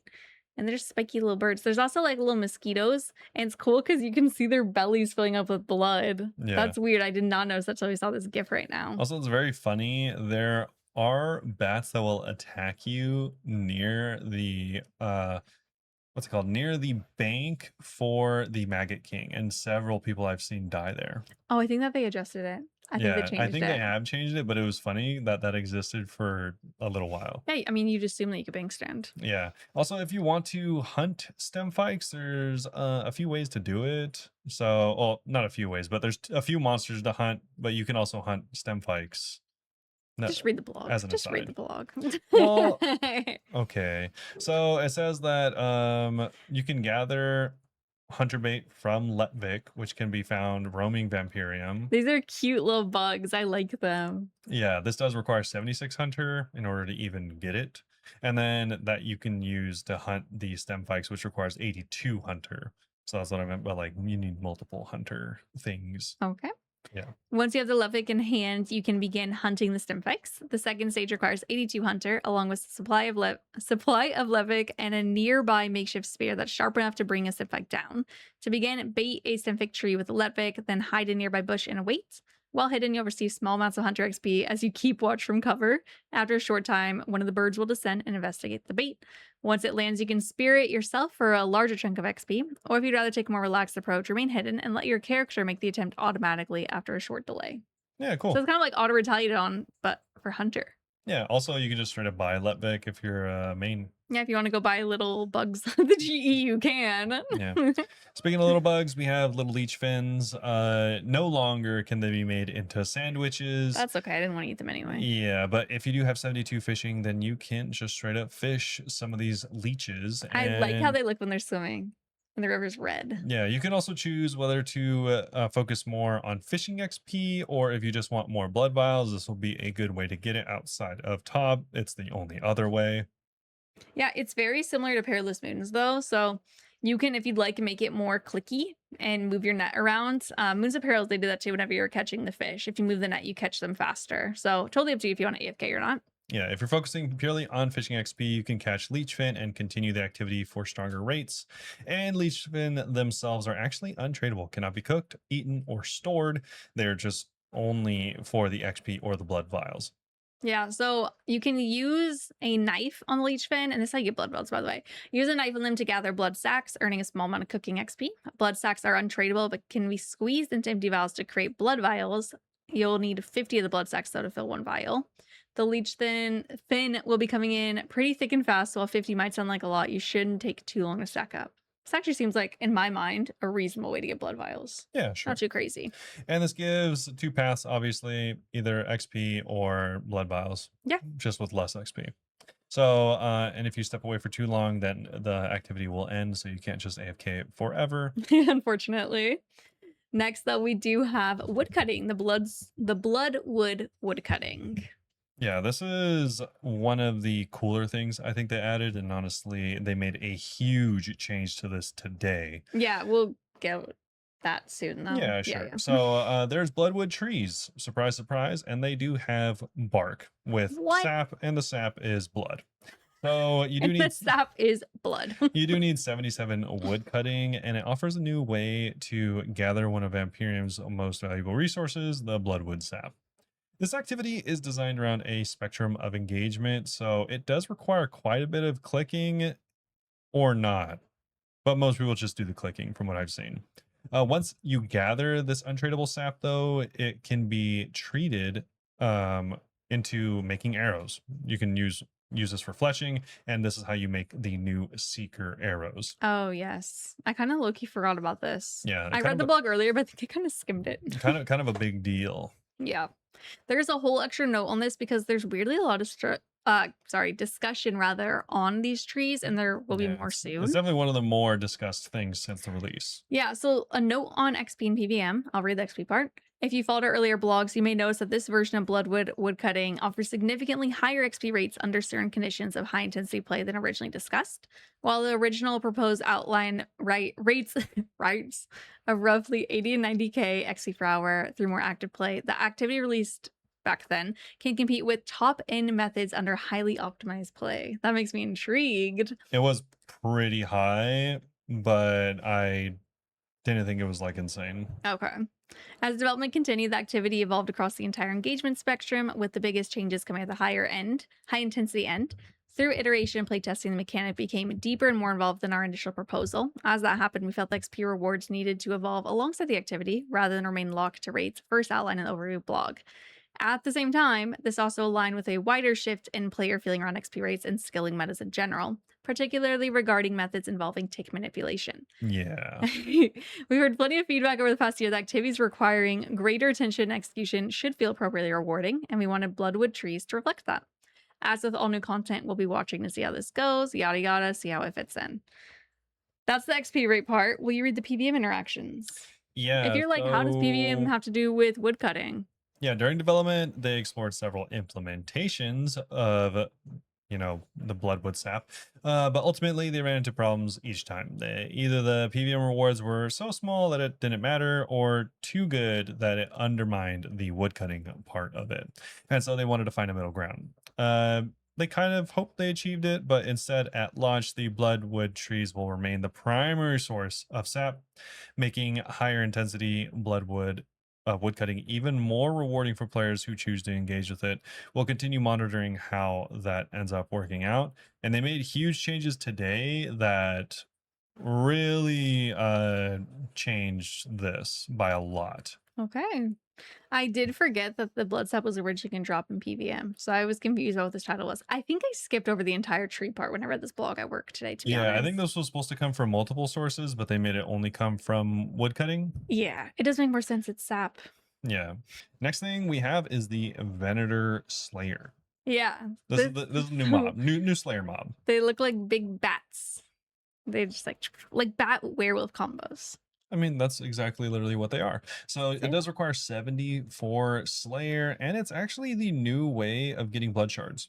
One of the new ways. Oh, like the other one is The blood only, vials. yeah, Blood the only vials. new way actually. So it is single way combat, and they, I think, give pretty good XP, but more importantly, they do have superiors, which have a really high chance of getting a blood shard. Yeah, we'll go over the rates later, but spoiler, the superiors have a 1 out of 5 chance. Yeah, it's no, yeah, is it one Yeah, out of five? it's Okay. absurd. Yeah, it's very high, but obviously you have to fight the superior, and they are kind of difficult, but obviously I a mean, really they're good not that chance. difficult. It's Um, the more active way if you don't want to do Firewatch Sentinels. yeah, but they do actually have a really similar regular drop rate to Sentinels. So people were kind of upset at first, but the superiors do have a really good drop rate. Yeah. But anyways, the Slayer task remains the main way to hunt Venators. You can fight them normally, I guess, if you want, but yeah, Slayer is going to be the way to go. It also says players engaging with Stimfike Hunter can earn Stimfike feathers, which can be handed in to a nearby arena for limited off-task access to Venators. Always you have to be on task. Yeah. 100 feathers are required at a minimum in exchange for up to 3 Venator kills. Yeah, Bizarre. Really generally bizarre. just do it on task is Yeah. what it seems like. They also do drop a new type of item. This also comes from the new boss. Interesting. So this new type of item is called a tarnished equipment or jewelry, which is essentially just like an old dilapidated version of the, like, it's kind of like bronze gear is what it looks like, kind of. Anyways, more importantly, you can polish this gear for 60 craft, or at 60 crafting, for an amount of crafting XP. Yeah, and it will give you the XP as well as a random item the same type. So you could, like, if you polish like a what's it called? A tarnished ring, it could be a diamond ring. Yeah, or a sword could be a bronze sword or a rune sword, something like that. Really weird. Yeah, they made a big change to that tarnished gear in this update, though, that we'll go over a little bit later. Yes. Also for the Slayer one though, just know they are more aggressive and they chase you down to stay within striking distance. The superiors can appear on and off task, though only the on task superiors will roll for the imbued heart and eternal gem, of course. Yeah. Because it's like a blood shards. And then we have the new boss. This boss is surprising to some, not in the quest at all, but this quest does give you access to the Maggot King. I want you to read these 3 words that used to describe it. Deep within Vampyrium lies something ancient, swollen, ravenous. And we're not talking about me.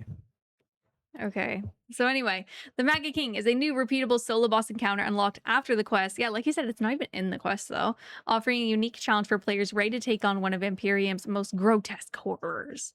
This is an instance fight designed to test your precision, endurance, and rather more goo than anyone should be comfortable with. Okay. All right, whatever you say. Very important that you have your understanding of movement in this boss fight. Apparently, there's no, like, as far as I've heard and as far as I've seen, which isn't that much because this mostly was done while we were on vacation. But what I have seen is that the boss fight is very punishing, but is very satisfying if you do it correctly. Cool. Okay. It is fairly difficult, but not like insanely difficult. Obviously, it was aimed at people that could do or could be on the pursuit of an Inferno cape. And I know Yeah. I saw a lot of people kind of like cherry picking that sentence, saying like, oh, people, they're kind of either saying it was too hard or too easy and kind of using that sentence. But from what I've seen, it does seem appropriate. Is Okay. if someone was thinking that, the next thing they wanted to get into were Inferno, then this is like on that level. Not on the level of Inferno, but on the level of you preparing to go to Inferno. You're that type of player. Yeah, like you've already done your regular fire cape. You've done a lot of the other quests. You've done bosses regularly. Then this is one of those steps. All right. They do say also as the fight continues, it gets faster and more oppressive. The arena grows more dangerous. You have to manage the boss, its hazards, and things crawling out of the filth if you want to survive. Yes. Sounds very intense. It is very intense. Also, as far as rewards go, the boss can be assigned as a Slayer boss task. It doesn't count as like any existing tasks, so you'd have to get like the boss task itself. I like how Honestly, I highlight it so he'd remember to say that, but like how you like mesh it there and you're like, as far as rewards go, it can be a Slayer task. Well, yeah, because I mean, then you can expect Slayer rewards. I guess so. See, you do find a way to segue it in. But no, so you can sacrifice your loot similar to Araxer. It does give you a double, or it gives you a chance to receive one of the 3 mysterious eggs, and each of those eggs do have different drop rates for the actual pet. Yeah, it's really weird. We'll talk about that in the next blog, the rate. Yeah. The other rewards, of course, is the new item, the Crimson Kiston, which is the very specific, very cool looking chain mace. Yeah, it looks really sick. This is the one that makes it so that it increases your max hit based on how many successful attack rolls consecutively you get whenever you spec. It's a 50% spec. So if you do get one successful spec, it'll be, around between 70 to 110% of your max hit. If you get the magical 4 successful rolls, it's between 130 and 170% of your max hit. God damn. It is one-handed, so I mean, keep that in mind. 60 attack, 85 strength requirement. Okay. Unfortunately, this is going to be kind of a spoiler. Doesn't seem to be a very good weapon. Well, I don't think we should discuss the stats here because it got changed, right? It didn't. Something changed about it. Yeah, I think so. Like the attack animation and stuff Well, I like know the that. attack animation changed, but I thought there was like stuff about the weapon that maybe I'm wrong. No, I don't think the spec or anything got changed. I don't remember. I read like 7 blogs today. Yeah, because we looked it up the other day and it's Oh no, I meant today. okay. I mean, maybe not. yeah, I don't know. I don't know if they did. I didn't see that they did. Hopefully they did, because Whatever. it's not super impressive. Yeah, it's just 80 crush. And then 56 I don't know how to read these quickly. I was 80 crush, 56 melee strength, and 4 attack rate. There you go. Thank you. I was like, I don't know where to look. Can you please take It's over? just almost irrelevant because you're only going to use it for the spec. Yeah. It does say, though, against crush weak targets, you'll more likely to land multiple successful rolls and push into the higher damage ranges against enemies where crush isn't as ideal. The special works, but without the same ceiling. So you're not going to be hitting as crazy. Yeah, you're only going to use it to crush weak enemies. Yes. To keep things in check against very low defense target, the Kiston's maximum hit is reduced by 1 when all 4 accuracy rolls succeed. This mirrors how Dragon Claws calculate their own damage cap, helping the Kiston stay devastating where crush matters without invalidating other specials elsewhere. Yeah. And yeah, it looks really freaking cool, and it matches the Inquisitors very well. Yeah, it was slightly unfortunate. Whenever it did come out, there was a very big bug in PvP specifically. People were able to hit I think 110s or something like that. Wow. Not supposed to hit that high. Yeah. And a lot of people use it, obviously, use and abuse early and often if you are a player. That is how the saying goes. And this was the same case. Yeah, some people got really good kills with this. I'm sure you saw some of the highlights, but yeah, that was a bug, obviously. So now it doesn't do that. I was so not on my phone when this came out. I've not really seen anything. I've never seen the boss fight. I've never seen anyone equipping this weapon. Like, it's weird. Shout out to Kevin Framed. Okay, shout out Kevin Framed. Because he did get the Kiston, discovered that he could hit for significantly higher than he could, and decided to not use it. Very bold of you, Kevin. Very Framed. bold. He did spend a lot of money. So shout out to Framed for taking an L on that investment. Because a lot of people found that out and then used it. Yeah, of course. Next up is something I love the design of this as well. It's the Necklace of Rupture. This is the direct upgrade to the Necklace of Anguish. It's the new best in slot range necklace. It's going to have 20 ranged attack and 8 range strength, as well as 3 prayer. Yeah, does look cool. Just straight up an upgrade, new best in slot. Does that mean you need 90 hit points? You do need 90 hit points, same as the Rancor. Oh, okay. So to create this, you're first going to need to get the untradeable Elder Venator Fang for the Maggot King. From there, it's similar to other jewelry. So you obtain the Fang, you etch the tooth with 84 crafting to create a tradable etched Elder Venator Fang. What an annoying name, by the way. Not easy to say. Combined with Necklace of Anguish, requiring 84 crafting, and ta-da, you have a new necklace. And I love it. It's just like, it's orange and green, which sounds like a weird combo, but actually it's really nice. Yeah. It looks very pretty. Something else that is very, very good is the Seeker arrows. This is the new best in slot, technically kind of ammo that was introduced into the game, utilizing a few different things throughout the area. So this is a way to enhance any existing ammunition and make it relevant yet again. So, when applied, the Seeker arrows provide plus 20 ranged accuracy and a minimum hit of 3, raising your minimum damage from 1 to 3. So, that just makes it so your ones will now be threes, your twos will now be threes, and your Threes will be threes. yeah, your threes will be threes. So that just means your floor is a little bit higher, which means your overall damage is a little bit higher as well. So it's nice because I think the weapons that benefit the most from this are the like earlier level weapons. Oh, okay. Because obviously, then like if you can only hit from 1 to 20 and now it's 3 to 20, that's a bigger difference than hitting from 1 to 70 and now it's 3 to 70. Oh, yeah, no, okay, that makes sense. Yeah, so that's cool, and it does work on dragon arrows. Funny because before the update, dragon arrows were trading around like 2,500, Mhm. and then the seeker dragon arrows were trading around 5,000. Whoa. After today's update, Uh-huh. already under 3,000. Oh, okay, cool. Yeah, very big change today. By the way, so for the Venator bow, the minimum is going to apply to every single bounce of it too, which is kind of sick. Yeah, Venator got a huge buff from this. Yeah. And anyways, there's a few different ways to create the seeker arrows. You can create them by scratch or from scratch by treating the logs with a bucket of bloodwood sap, then fletching the sap treated logs into the seeker arrow shafts. The higher tier the log used, the more seeker arrows that you get. For example, if you used it on redwoods, you get 105, this was, I think, the go-to way to get the arrows. Redwoods are cheap too, the logs. Yeah. So this was definitely the way to go. You just got so much more arrows, and then you added a feather to create the headless arrow. Then obviously you finish it however you like. Or apply bloodwood sap to existing arrows, headless arrows, or arrow shafts to convert them directly into their respective seeker arrow version in batches of 15 per bucket of sap.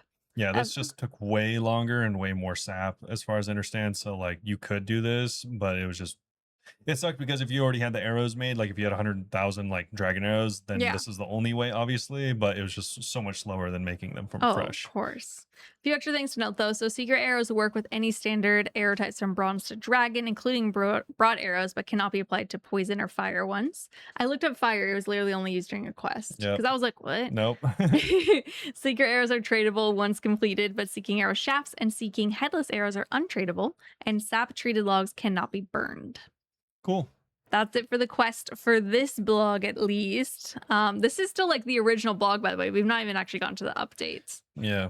And then they had some player support and anti-cheating statistics, but I thought we could just wait because they mentioned it again. Yeah, I was like, we can bring that up today whenever they have the actual. They had when we get to the actual update. Yeah, this is the May one, and then they already have the June one out. So we will get to that soon. Yeah. Also, a random aside from the Vampyrium update, there was quite a bit of drama that I thought I would just like rehash real quick. Okay. About the blood-soaked logs, I think it was. Ew. That was kind of a big thing because what it did is it allowed people to one click instead of two click for tick manipulation methods. Oh, they talk about that in the next blog. Okay. Yes. So we'll go over it then, but yeah, it was a big deal whenever it happened. They were whatever it was. I remember reading. They were like, "Glad you guys love it." It was not intended for getting rid of it. Yeah, they got rid of it, unfortunately. They did also include a note from us, so they want to thank everyone for their feedback following the recent OSRS logo update across game clients. No one liked it. Really? Yeah, they changed it back. It's funny. While we revisit our approach to logo consistency across our platforms, we've opted to revert to an earlier version of the OSRS with the banner attached for players using Wyrmscraig. It looked way too cartoony. Oh, I need to go look at it sometime. Okay. They say they do want to spend some time working with us in the future to see how they might, again, tackle this because people didn't like it or whatever. Yeah, there was also some mobile and official client fixes. This is mainly just for FPS counters, showing performance and stuff like that. And they have more info on this, but honestly, I didn't really read it. It says that they hope that the update will be out next week. I don't remember. There's a chance it'll be in the next blog we talk about. There might not be. We'll see. Yeah, it just caused a little bit of a laggy feeling, so hopefully they're able to fix it. And there is still some Deadman All-Star Season 3 limited merch. I went and looked. The only one left is the Torva shirt. So if you're interested, go check it out. I still really like that like distressed hoodie. It was very cute. It was cool. It was really cool. And makeshift plushies. I think by the time you're listening, you can no longer order these. But as a They did. reminder, if they They extended, put out a separate blog on top of this one, also reminding you. So hopefully you got it if yeah. you wanted it. If they extend it for whatever reason, it was the Serb, Jad, and Giant Mole plushies. I Yeah. like the moles. They look really cute. That's it. Pretty big update. Vampyrium. Yeah. Hopefully you guys have been enjoying it so far. And I really hope you guys are ready for the updates that are here because that blog was 2 weeks ago. Yeah, this one did Yay. happen last week, but it's fine because actually this happened this week. Yeah. So starting out with some Maggot King tweaks. Yeah, so there was quite a few changes, mostly because there's just like still bugs that they're working on for the Maggot King, course. some mechanics, and also just a lot of weird random like issues with loot. Because for anyone that hasn't fought or seen the Maggot King, spoiler alert, you're kind of like fighting him behind a fence. I was really confused by people's like drawings and then seeing this picture, I was like, that's what the line is. Yeah, so there's like a fence you fight him behind, and sometimes the loot would drop on the other side. Sometimes Oh, your- really? Yeah, so now they made it so like your arrows drop on your side. Crazy. Sometimes loot from him would drop like in the sky. What? A lot of that is still continuing to be fixed. I'd be pissed. So now they made some changes. Yeah. So they reduced the death fees for the next 5 deaths at Maggot King, regardless of how many KC you have. So the next 5 should be free. Next 5 kills, not next 5 deaths. No, it says right here. Your said- next 5 deaths. Ew, I thought it said next 5 kills. That's worse. Yeah, so I'm gonna die so many times. it's not going to be free. It is going to be reduced, whatever that means. Also, inventory overflow at Maggot King and Araxer will now remain on the ground for 3 hours. Before it was, I think, 30 minutes. That's really cool. I like that. They also fixed an issue where the Maggot King loot could appear above its location if your inventory was full. Fixed an issue where the brimstone keys looted from the Maggot King could drop in inaccessible areas of the boss's lair. They now drop within the player arena and they can be picked up like normal. Yeah, they also fixed an issue where the maggots, which are little spawns, could occasionally survive Venator bow bounces. They're very tanky. Added a Maggot King option to the rune pouch loadouts. And they raised the high alch value of tarnished items. This I thought was kind of weird of a change because previously you would clean them and then you'd get a reward. Now the tarnished items now alch for just slightly less than their rune equivalent, so people are kind of iffy on this. It's like, do you gamble to clean it or not? Yeah, now you're kind of like, do I clean it for the actually pretty good / easy like crafting XP, Yeah. or do I just alch it? Yeah. Which is like Interesting. kind of a weird choice. It is a weird choice. Yeah. Kind of interesting though. Like Kind I of think I like interesting. that. Some people have suggested potentially making the tarnished items tradable as like a crafting XP method, but with the new crafting method in Craig's, Yeah, I don't think so. Wyrmscraig, I doubt this will In ever Craig's happen. house. Yeah, Craig. Yeah. Top flight security of the world, Craig. They made polishing tarnished items instantaneous but limited to 1 per game tick. Yeah, so that's better than it was. Weird that there was a delay. Yeah. Okay. Some Venator changes. So Also, side note, I hate that they're called Venator and we have a Venator bow. It does keep throwing me off. sure, they could have used any other name. Literally, what? The Venator tweaks. So now the superior Venators correctly drop a Venator heart when defeated with the Sun Spear special attack. Venator teeth are now tradable. And they improve the grapevine storage and harvest. Grapevines now stack, and you can combine the substantial number of the grapevines on a single vine and harvest them into your bank. Sorry, was that related to the Venators? Why is this even in here? No idea. Fix an issue where blisterwood stakes were gaining far more accuracy than intended against Venators. And this part, especially reading all those lines, I was like, wow, I have not played RuneScape in a few weeks. What are they talking about? They added a custom map to Sangvesti to help players navigate the area through the locked doors. I just got there last night. Fix an issue where the inscriptions on correctly filled basins during the Castle Draken Chapel puzzle could display the wrong description. Lame. Yep. And also there's some Vampyrium general changes. Yeah, they added a new low intensity bloodwood tree, offering more AFK woodcutting experience with longer uninterrupted chopping sessions. That's great because that's kind of how they advertised it being able to do. But that is in exchange for reduced woodcutting XP and bloodwood. Of course. Naturally. And they also, this was a big one, they reduced the crystal charge consumption. You're just too excited. They reduced it to 10%, significantly reducing operating costs. It was actually costing a ton of charges. And this is at bloodwood trees only. because like Weird. for anyone that doesn't know how bloodwood trees work, you have to click on it multiple times. So Oh. it would take I think a charge for each time you clicked on it, Oh, which that's could be a lot. crazy. Okay. Yeah. Fix an issue where claiming a full bucket of bloodwood sap with a full inventory could cause the bucket and its contents to be lost. And also, the sap bucket placed by bloodwood trees now remains between logins. The Horn of Plenty's double loot effect now works correctly when hunting stimfikes. And lastly, some grammar has been corrected with the necklace of rupture. Weapon tweaks they now made so you can now use seeking headless arrows on existing arrows to convert them directly into secret arrows. That's what was the big change this week that pretty much plummeted the price of seeker arrows. Very funny. And also, they reduced the Sun Spear's protected value on death to 100k. Okay, and now we have drop rates. So from the Maggot King, the Crimson Kiston is 1 out of 520. Yeah, the Elder Venator Fang is 1 out of 340. Elite Clue Scrolls 1 out of 40. And Pet with just straight up the Pet is 1 out of 3,500. And this is where it gets weird, okay? Yeah, okay, I'll just say that you can get maggot eggs, like we said, if you give up your loot. Yes. So if you give up your loot, you have an extra chance to get maggot eggs, which just straight up gives you the pet, but it depends on which type of egg you get. You can either get base, sickly, warm, pulsating, wriggling, or writhing, Gross. with the pet chance being 1 out of 3,000 at the worst end, 1 out of 1,250 in the middle, or just 1 out of 2 for the best one. What's confusing though is the 1 out of 2 pet chance comes from an egg that's 1 out of 1,500. So it's still Yes. technically 1 out of 3K. Technically. Isn't that so bizarre? Yeah. It's really interesting. You Okay. don't really, I don't think, even need to care / worry about the pet chance or the drop chance. Just same as a Raxer.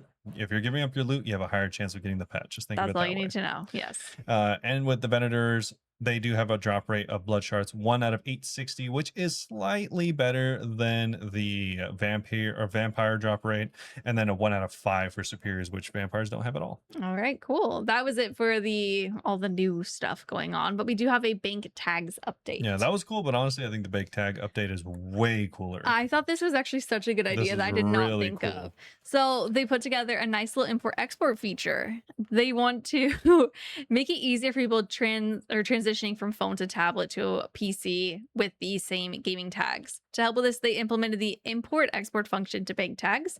That means you can generate a string of text that represents your tag and simply paste that into the import function on any other device. I'm probably just gonna do this on my phone. I think, yeah, obviously that's what it's meant for, but honestly, I was thinking, my first thought was like, all right, cool, other people are going to make import tags and I can just copy them. Oh my gosh, true. People are just going to be making like optimized versions. Yeah, someone's Oh gonna my be God, like, all right, beautiful. cool, this is my bank tag for Beautiful. my optimized Vorkath setup. This is incredible. Done. So to do this, there's a few steps. You open the menu on your selected tag, select export. That will give you your numbers. Copy that, use the import via the bank tag menu on your other device, and paste the string in. Except for we can't really copy and paste because we're on different devices. I was gonna I think say, you have to take a picture and type it again, right? the reason that this doesn't work is because it doesn't work the way I had hoped. Okay. Because what it does is it takes the position of stuff in your bank and gives it a location number, 1 through however. So obviously you're not going to have stuff in the same number 5 slot as someone else. So No, it should still work because they made it sound like it should work. no, but if you look at the example, it wouldn't work. Because when they go to copy and paste it, it shows something in your position 1, something in your position 8, something in your position 800. Are you sure that's what it means? It just says a string of numbers that represent your tag items and layout. It doesn't say. The thing is, I think it does work that way because you're not pasting anything other than numbers. So I'm assuming it just takes your positions 1 through 1250. I don't know. And that's how it is tracking. Well, because it says you can even share codes with others. Why not prep your clanmate with pre-made bank tag ready for your next raid? I mean, I hope I'm wrong. Yeah. It's just that's what it seems like. Yeah, I hope you're wrong as well, though. Yeah. Especially because they say Yikes. you can share it. So that would be crazy to say that. And then it worked the way I think it Exactly. does. But I could see them overlooking that. Yeah. But then that would be insane to advertise that and it just work very foolishly the way I think it does. I hope it works correctly because that would be really, really cool. Yeah, I mean, we could check it out in real time, but unfortunately, potion storage has been pushed on the rug yet again for this. So, yeah, you just don't use the potion storage if you want to use this to its fullest potential. If you do want to use potion storage, then that's just going to be a separate thing you do. Yes, I don't have it. Yeah. They did tidy up a couple bugs, by the way. So you'll no longer see duplicate items when searching for a tag icon, and they fixed inaccuracies in some message boxes. Nice. That's it. Sailing changes. Forgot about Weirdly enough, sailing, right? sailing changes. They finally fixed the Giga Oh, fishing god. I'm so sad I change. did not try this while I could have. Yeah, for anyone that's not familiar, you could be the captain of your destiny. And by that, I mean you could sail around bringing 8 of your best friends, and they could be Or 8 fishing. people willing to give you gold. Yes. What would end up happening is you would be the main sailor, or you could be the main fisher in this case. And then you would either fish up or sail around. And the nice part is the fisher could be AFK for up to 30 minutes in this Yeah. method, all 8 of you. And the only thing you had to do was essentially give the captain your fish, and the captain would continue to sail you around from hotspot to hotspot for the shoals. Obviously, This is for collection logging. this is for collection logging. So the thing is, the fishers would get fishing XP, the sailors would get the money from the fish. And, you know, it's kind of like a tit for tat combo effort thing where everyone got what they wanted, hopefully. Yeah.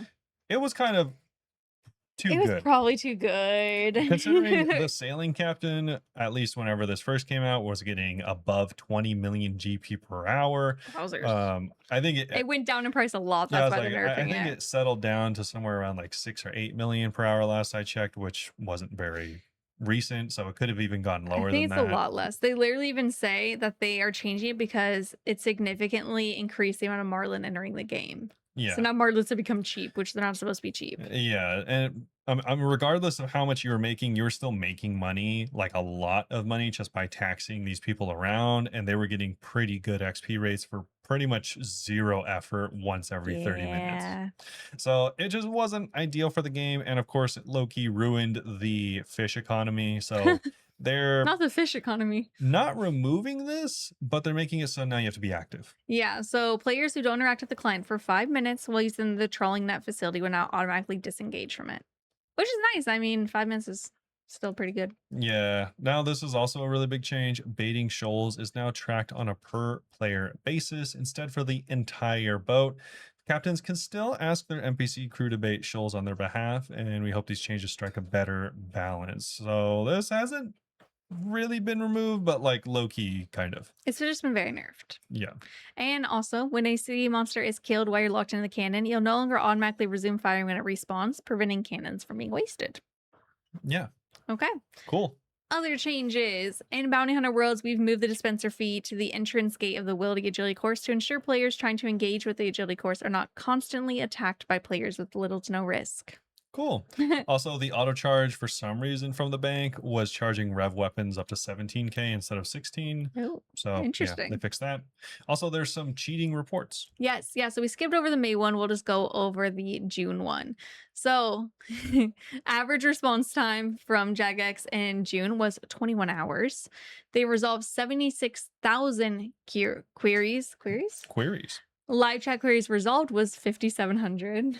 That's a lot less than the amount submitted. Yeah. And you know what's so silly? So year to date, 477,000 support queries have been resolved.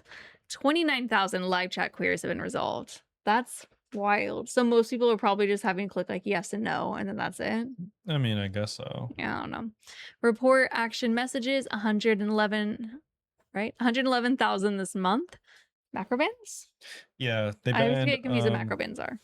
macro bans are anyone that's like, Skilling bots? well, it's just like constant clicks over and over again. It could be for scaling, it could be for Gotcha. yeah, Slayer, all kinds of things. It's just your computer is doing more things than one action per click. Okay. 270,000 bans, nearly 50,000 for free to play, and 23,000 for pay to play. Surprise how many free to play. 3.3 trillion GP removed. Wow.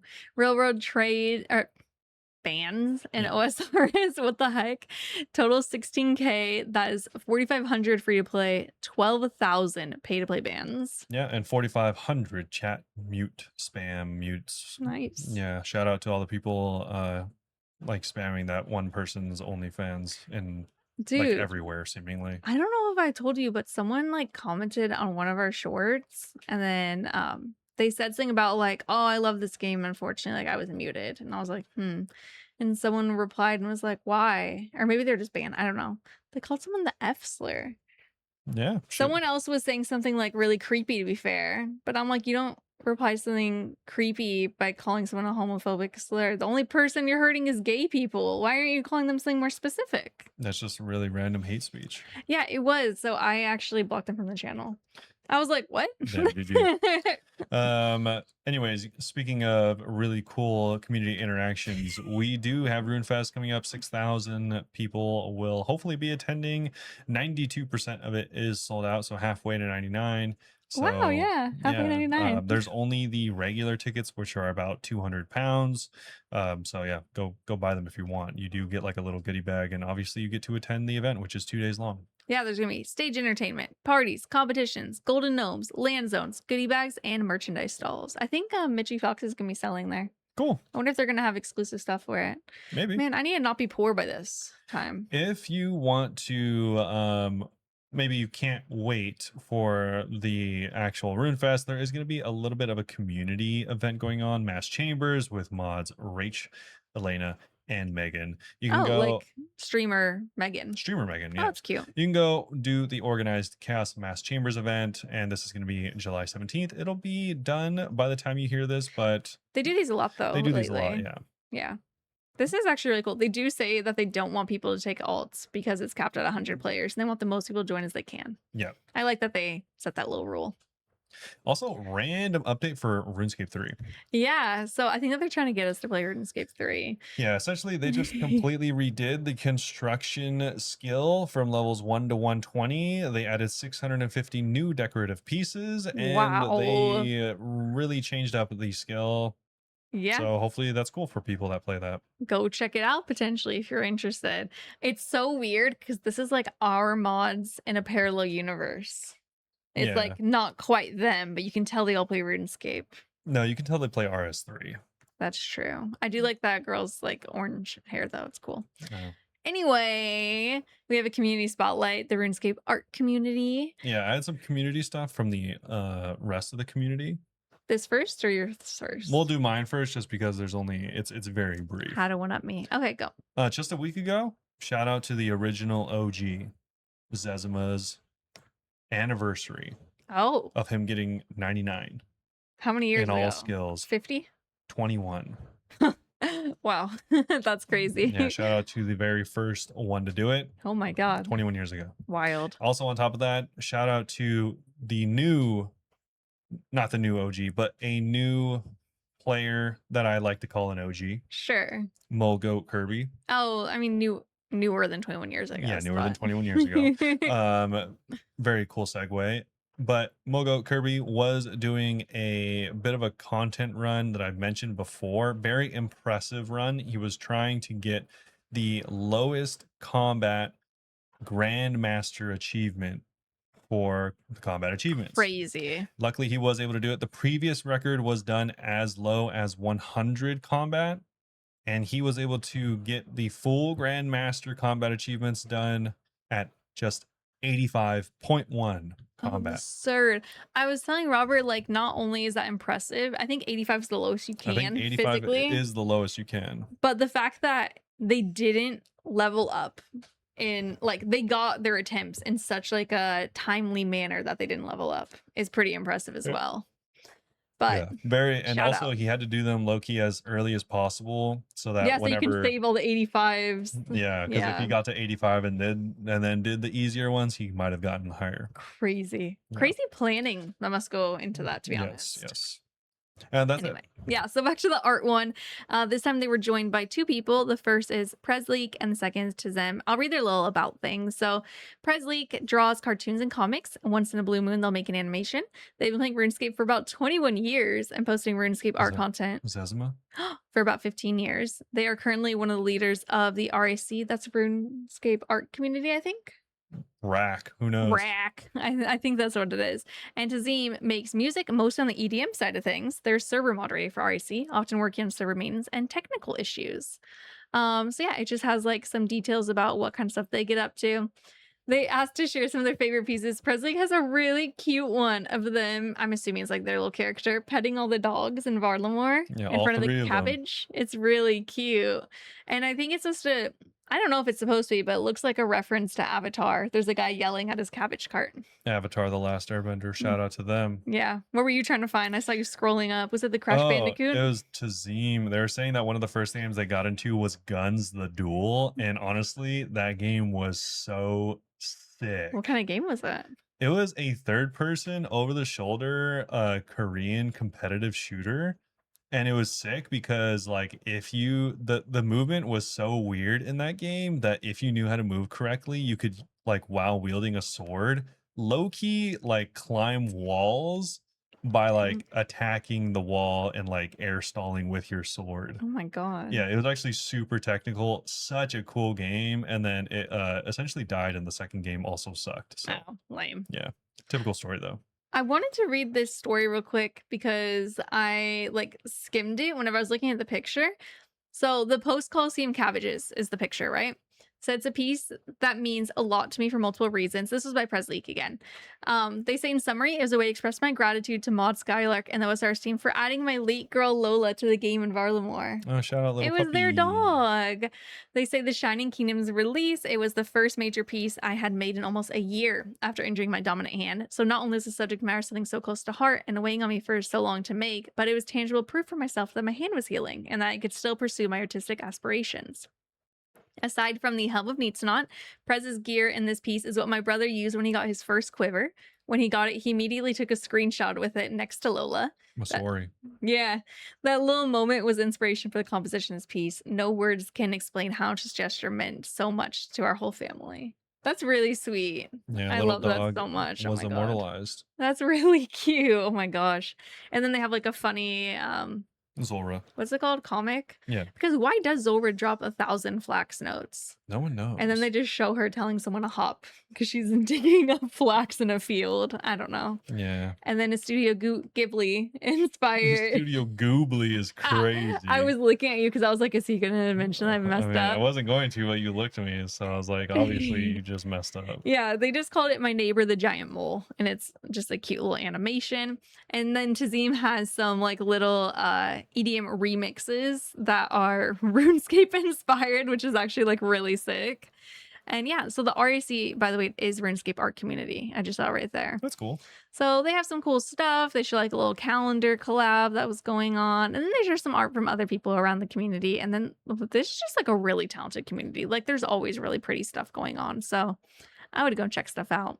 Yeah, kind of cool. They also shout out to Soup, which is obviously an OG creator. He's got some interesting videos about moneymakers in the new area, so you can check that out too. And also, they talk about the mass chambers yet again. Yes, but that was it for the This art. week's update. Yeah. Or sorry, that was this week's update and the art stuff. Yeah, and then we have like a really random thing that I think will be done by the time this is out, Very but random. we'll mention it anyway. This was the community event, the Crusader Classic. It's a PvP All Stars event. Yeah, so it said this is an independent community tournament, not an official Jagex or OSRC event. We're happy to spread the word because it's exactly the kind of grassroots PvP content we love to see, but the format rules and running the show are all down to the organizing team. That would be crusaderclassic.cc for the website for all info you need. And the tournament is going to be on kick.com/crusader with full casting, featured fights, and the bracket as it unfolds. This is already done though. It's not already done, but it will be Very nearly the finale this weekend, so you may or may not catch it by the time. Or what's the date? No, it's the qualifiers Yeah, the this weekend. qualifiers are this Oh, weekend. I misread and it. then the next week, so 1 week from the time of this release, is when the actual LAN event, so the real life event in North Carolina, is going to take place. People like skill specs, solo mission, sync, torvesta, and a lot of other people you might know or enjoy are going to be invited, so Wow. they might be there. You might be able to see them, especially if you missed Deadman or couldn't make it or whatever. Does Or everyone buy tickets early and then you just hope you're going? I have no idea. I wonder how that works logistically. But yeah, so this is in North Carolina, so yeah, if you couldn't make Chicago for some reason, then maybe this is closer to you. I don't think you can go to it.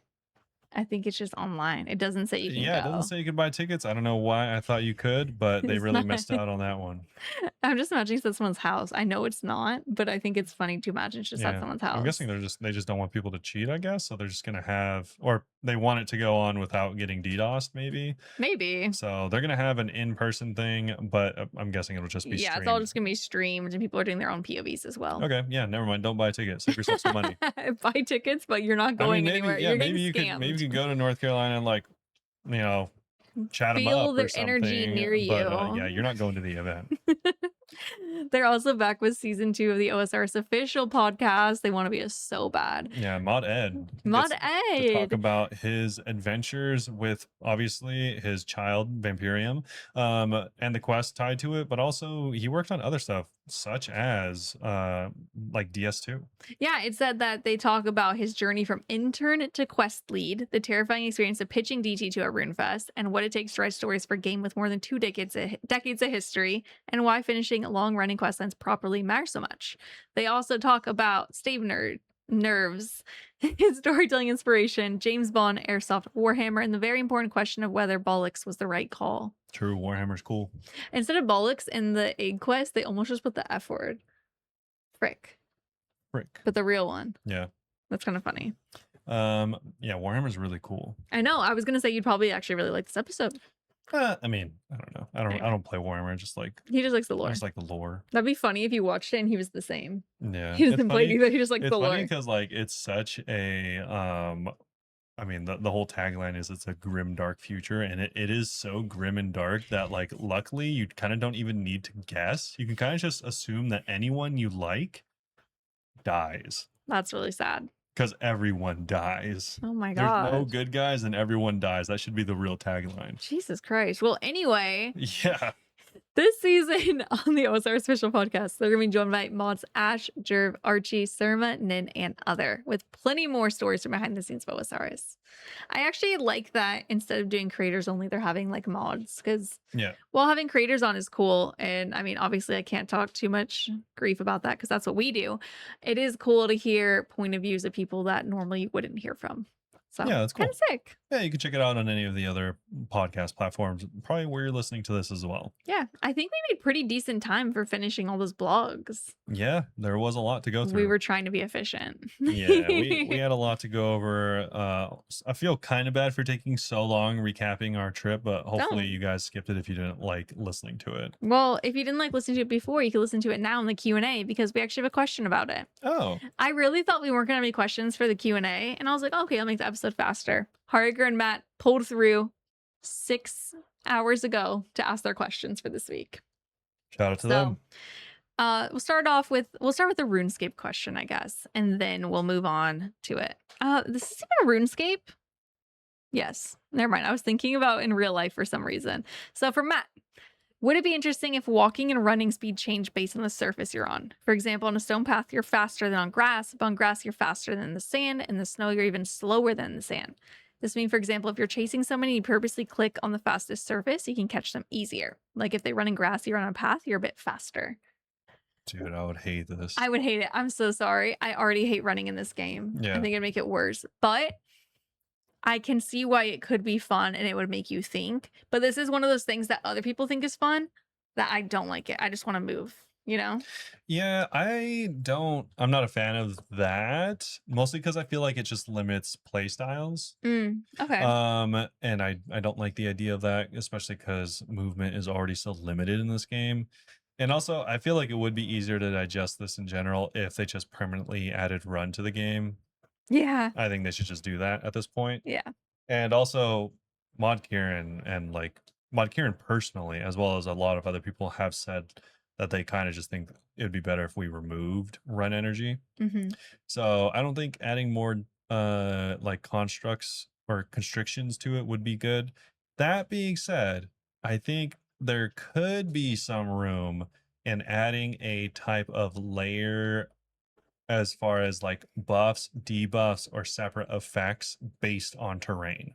Okay. Like, for instance, if something for some reason was walking on like messed up ground, it could walk slower maybe not affect you, or maybe it could like you could deal more damage if it was like ground that the enemy was not stable on for some reason, or I don't something about know. the ground made them weaker to it for some reason, then you could deal more damage. Like it could work as like a status effect or like a Well, status buff. I guess it's like how at certain mobs you can like drag them into poison or something. Yeah, kind Is that of. actually a thing? I feel like that's a I thing. don't know. Yeah, I feel like maybe it's been a thing in my dreams. I don't know. Where like I was like, then you could add like, for instance, if there's a mob that like heals, Hmm. maybe regenerates its health, and then if you, it's like, oh, but if you walk it over a bit of like cracked magma or something like that, then it doesn't. So it's like if you want faster kills, then you can utilize terrain, but it's like not a big deal if you don't. Yeah. Or yeah, so some stuff like that I see could work. I don't know how interesting it, I think it could be potentially really cool for bosses, but like more of a nuisance for regular mobs. Okay. I just having stuff like affected by the okay, this is not even like an accurate comparison, but something that annoyed me, and it's similar vibes in my head. And I don't know if this is how the quest continues because I just encountered something in the quest last night. Maybe it's not the whole quest. But I was literally talking about in Resident Evil how I hated the one game in Resident Evil that the bad guy is following you the entire time. And every once in a while, you just like see him. You have to like always be on the move. Oh, the Nemesis. Nemesis. Yeah, I hated that actually so much. Last night in the game, I got to a certain part of the quest where Draken is just following me around everywhere I go, slowly walking. And I was like, I was just complaining about this an hour ago. And I don't know why, but this is similar vibes, and I don't like it. I just Okay. can't. I can't like it. It reminds me of that. Because it just feels like you can never relax even while you're walking. I think that's what stresses me out. Okay. That makes sense. I I don't guess know. so. But that's what I think. Cool. In real life question from Harger though. What are 3 things you liked about Germany and 3 things you did not like? Should we start with negative first? Sure. Okay. Number 1, DB. Their trains. That's the Deutschbahn The train. Deutschbahn. Did not like it. I'll do a brief rundown of why. You can literally just skip to the outro if you don't care about Germany right now.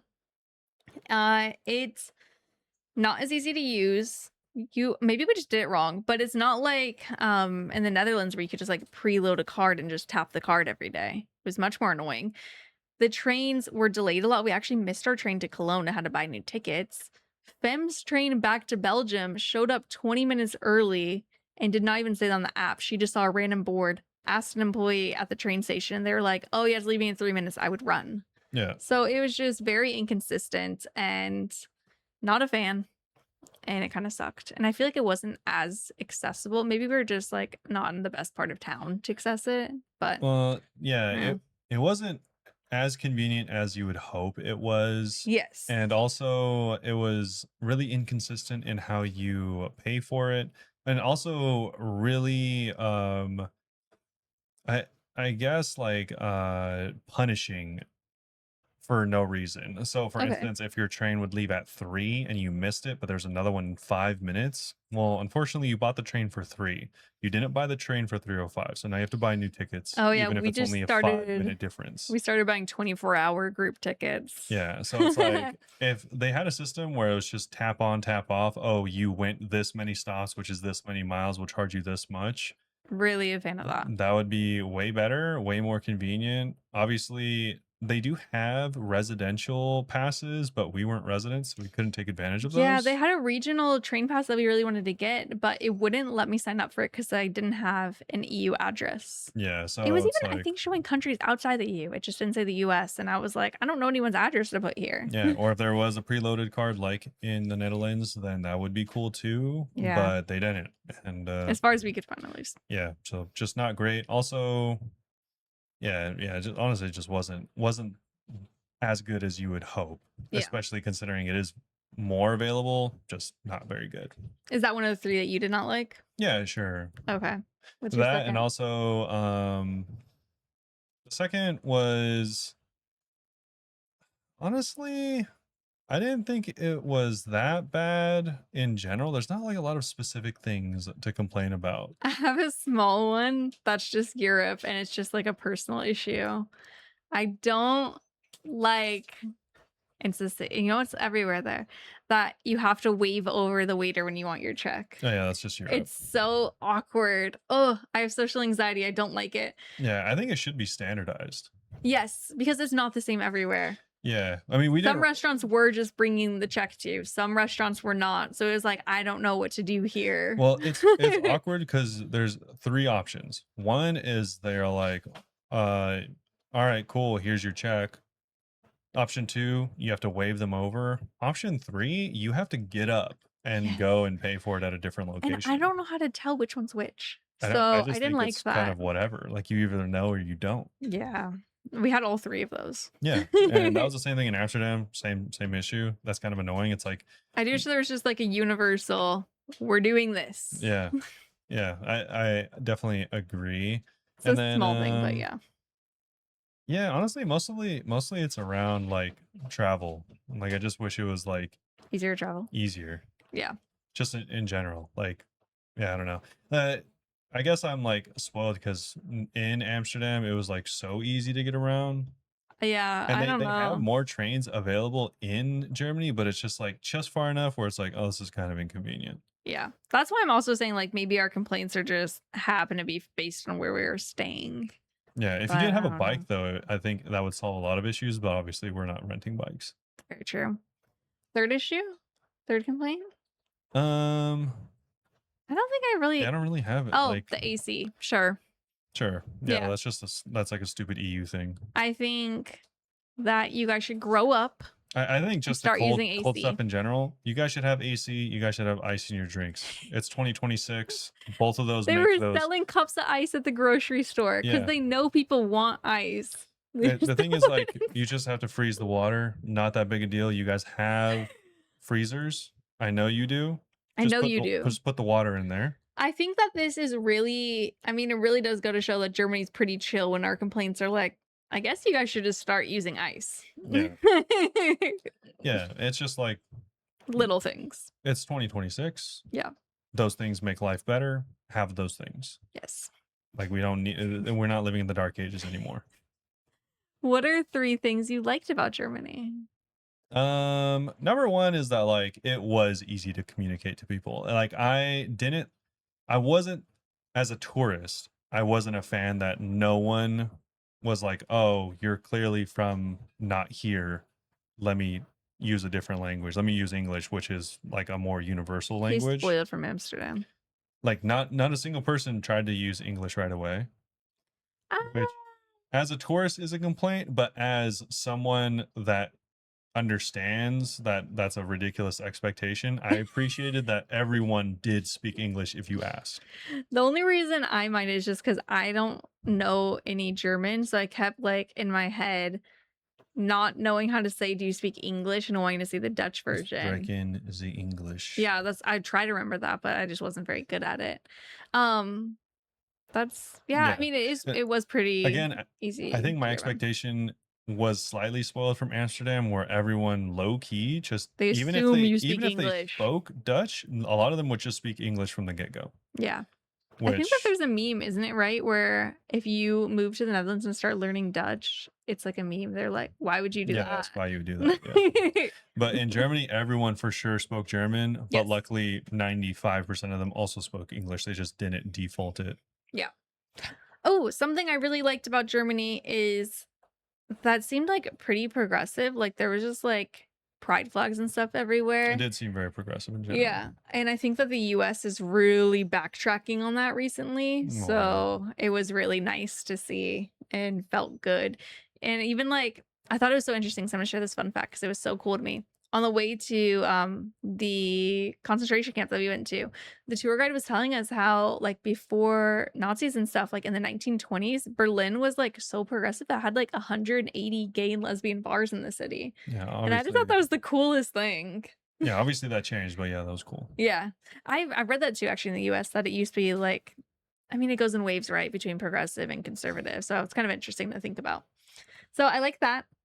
And then the communicating was easy. And then Berlin specifically, I liked that literally everywhere except for maybe one place we saw had vegan options. Yeah, there was a real vegan options. Just in general, the food options in Berlin were impressive. Yeah, like every cafe we went to had like 2 different unique vegan cakes. We're not just talking like a chocolate and vanilla cake. It was like yuzu, coconut, olive oil cake.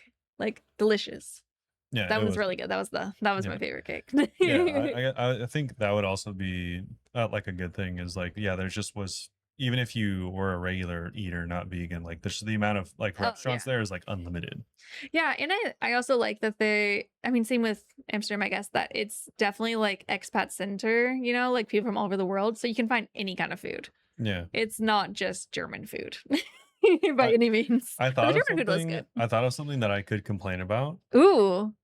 not to end on a bad note, Okay, but things ain't good after. something that I felt as kind of like a vibe was, and obviously people go there for this. Obviously, it has like a deep history in all of Germany Hmm. and all of Europe for the most part, but everything, mostly everything, felt really old.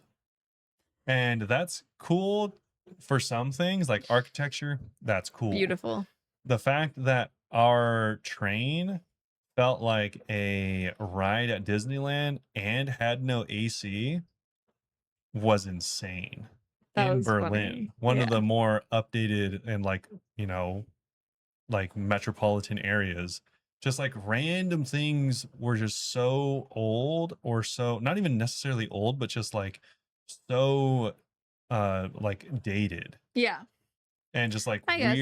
weirdly like for I seemingly did no think Berlin reason. would be more modern, Yeah. but I wasn't opposed to it. It felt like it was such a weird feeling, honestly, that like their cities felt so metropolis, but so not metropolitan at the same time. So Interesting. like it was like a metropolitan village.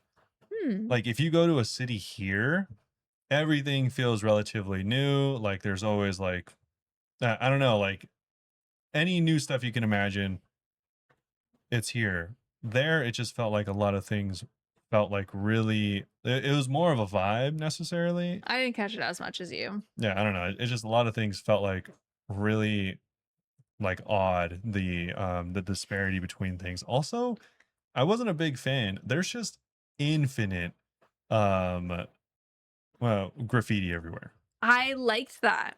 I wasn't a fan. I liked it. That was actually one of the things that I was gonna say I liked. There's Yeah. just art everywhere. Okay, I'd be fine with the art, but it would literally just say like random words at like literally everywhere Yeah. on every I don't surface, know, I thought it was old buildings, interesting. new buildings, places people wouldn't look, Yeah. anywhere you could imagine It there was was kind of graffiti. random, yeah. But I thought it was kind of cool. No, I hated it, honestly. You just wanted to look at your new buildings. No, I just thought it made the cool architecture that was there ugly Yeah.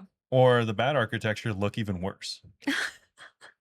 So only graffiti the ugly buildings, please, for Robert's sake. No, don't graffiti at all unless it's art. I don't want to see you writing the word like or Fat. the letters LM or something, LLG or like whatever random letters you feel like putting. I don't know. Is this a thing in your guys' towns? Because we've seen this here and now we've seen it in Germany. Yeah. The graffiti is not even fancy and it just says fat. Like, is that, True. have any of you guys seen that? I don't know why, but it makes me laugh every time I see it. I just think it's hilarious. It's not even like cool graffiti writing. Like, they didn't even try. They just tag fat. Yeah. Have you seen that? Yeah, I don't know. It makes me feel like I'm tripping that I've now seen it on 2 continents. I should look it up. I'll forget. True. Okay. Yeah. But that was more than 3 things negative. Well, I was trying to think of like if they also had these issues in Amsterdam, and I didn't feel like they did. Maybe I feel that's like there something. was graffiti and stuff, but I think we were just so enamored by I the think there was beautiful significantly canals and less. stuff. Yeah, there was. I mean, the tour guide even said something about how Berlin is like has like graffiti everywhere. Yeah. But he said in like a positive way. It was more like now people are free to express themselves again. Yeah, I guess so. Yeah. But yeah, and also I was thinking of like I don't want people to misconstrue that I don't like old things because I was He thinking does like like old the things. old charming parts of Amsterdam, which seemed like there was a lot, were some of the greatest parts. Amsterdam or Germany? Amsterdam. Okay. Yeah, I just I Yeah, was surprised because whenever we were there, we talked about going to Rotterdam as well, which is all like newer. modern because it was like all destroyed during World War II. Yeah. And I was actually not interested because of how new it seemed. So I Uh, was just like, oh, you really like new stuff. no, I feel like it's hard to come up You with want old outside, new inside? not even necessarily new. It just felt like they kept like the old inconveniences of like old Ah, times, and then okay. first like no real reason or maybe archaic reasons didn't update things. Yeah, like they need to maybe have a mix of old and new. Yeah, like Okay. I thought Amsterdam did a good job of intermingling the two, Yeah. or like having the newer things where they needed to, but like a lot of Germany just felt like old for the sake of old. Okay. That's valid, I think. I'm kind of like, Anyone who's been to Germany, can you tell us that we sound really like pretentious and rude? I mean, I don't care. I mean, are you guys invested in Germany? Probably not. Someone's really invested in Germany. They're listening right now, like shaking in their boots. Well, I mean, whatever. It's all good. Yeah, I don't. That's fine. That's fine. We're not insulting your place. Just as tourists, that's the vibe. Still like it more than the US. I do love San Diego. Yeah, I was like, I don't know. I like where I live.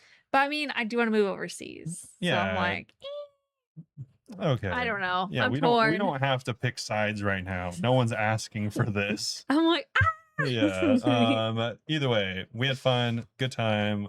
Would recommend it, just not at the top of my list. would recommend meeting up with your online friends is fun. In public places. Oh my god, please do not get like murdered because I just said that. Oh my god. Yeah, I that's should not the not advise people to that's meet their also online probably friends. not the deciding factor. So Oh, I don't know. yeah. Anyway, Anyways, yeah, shout out to RuneFest.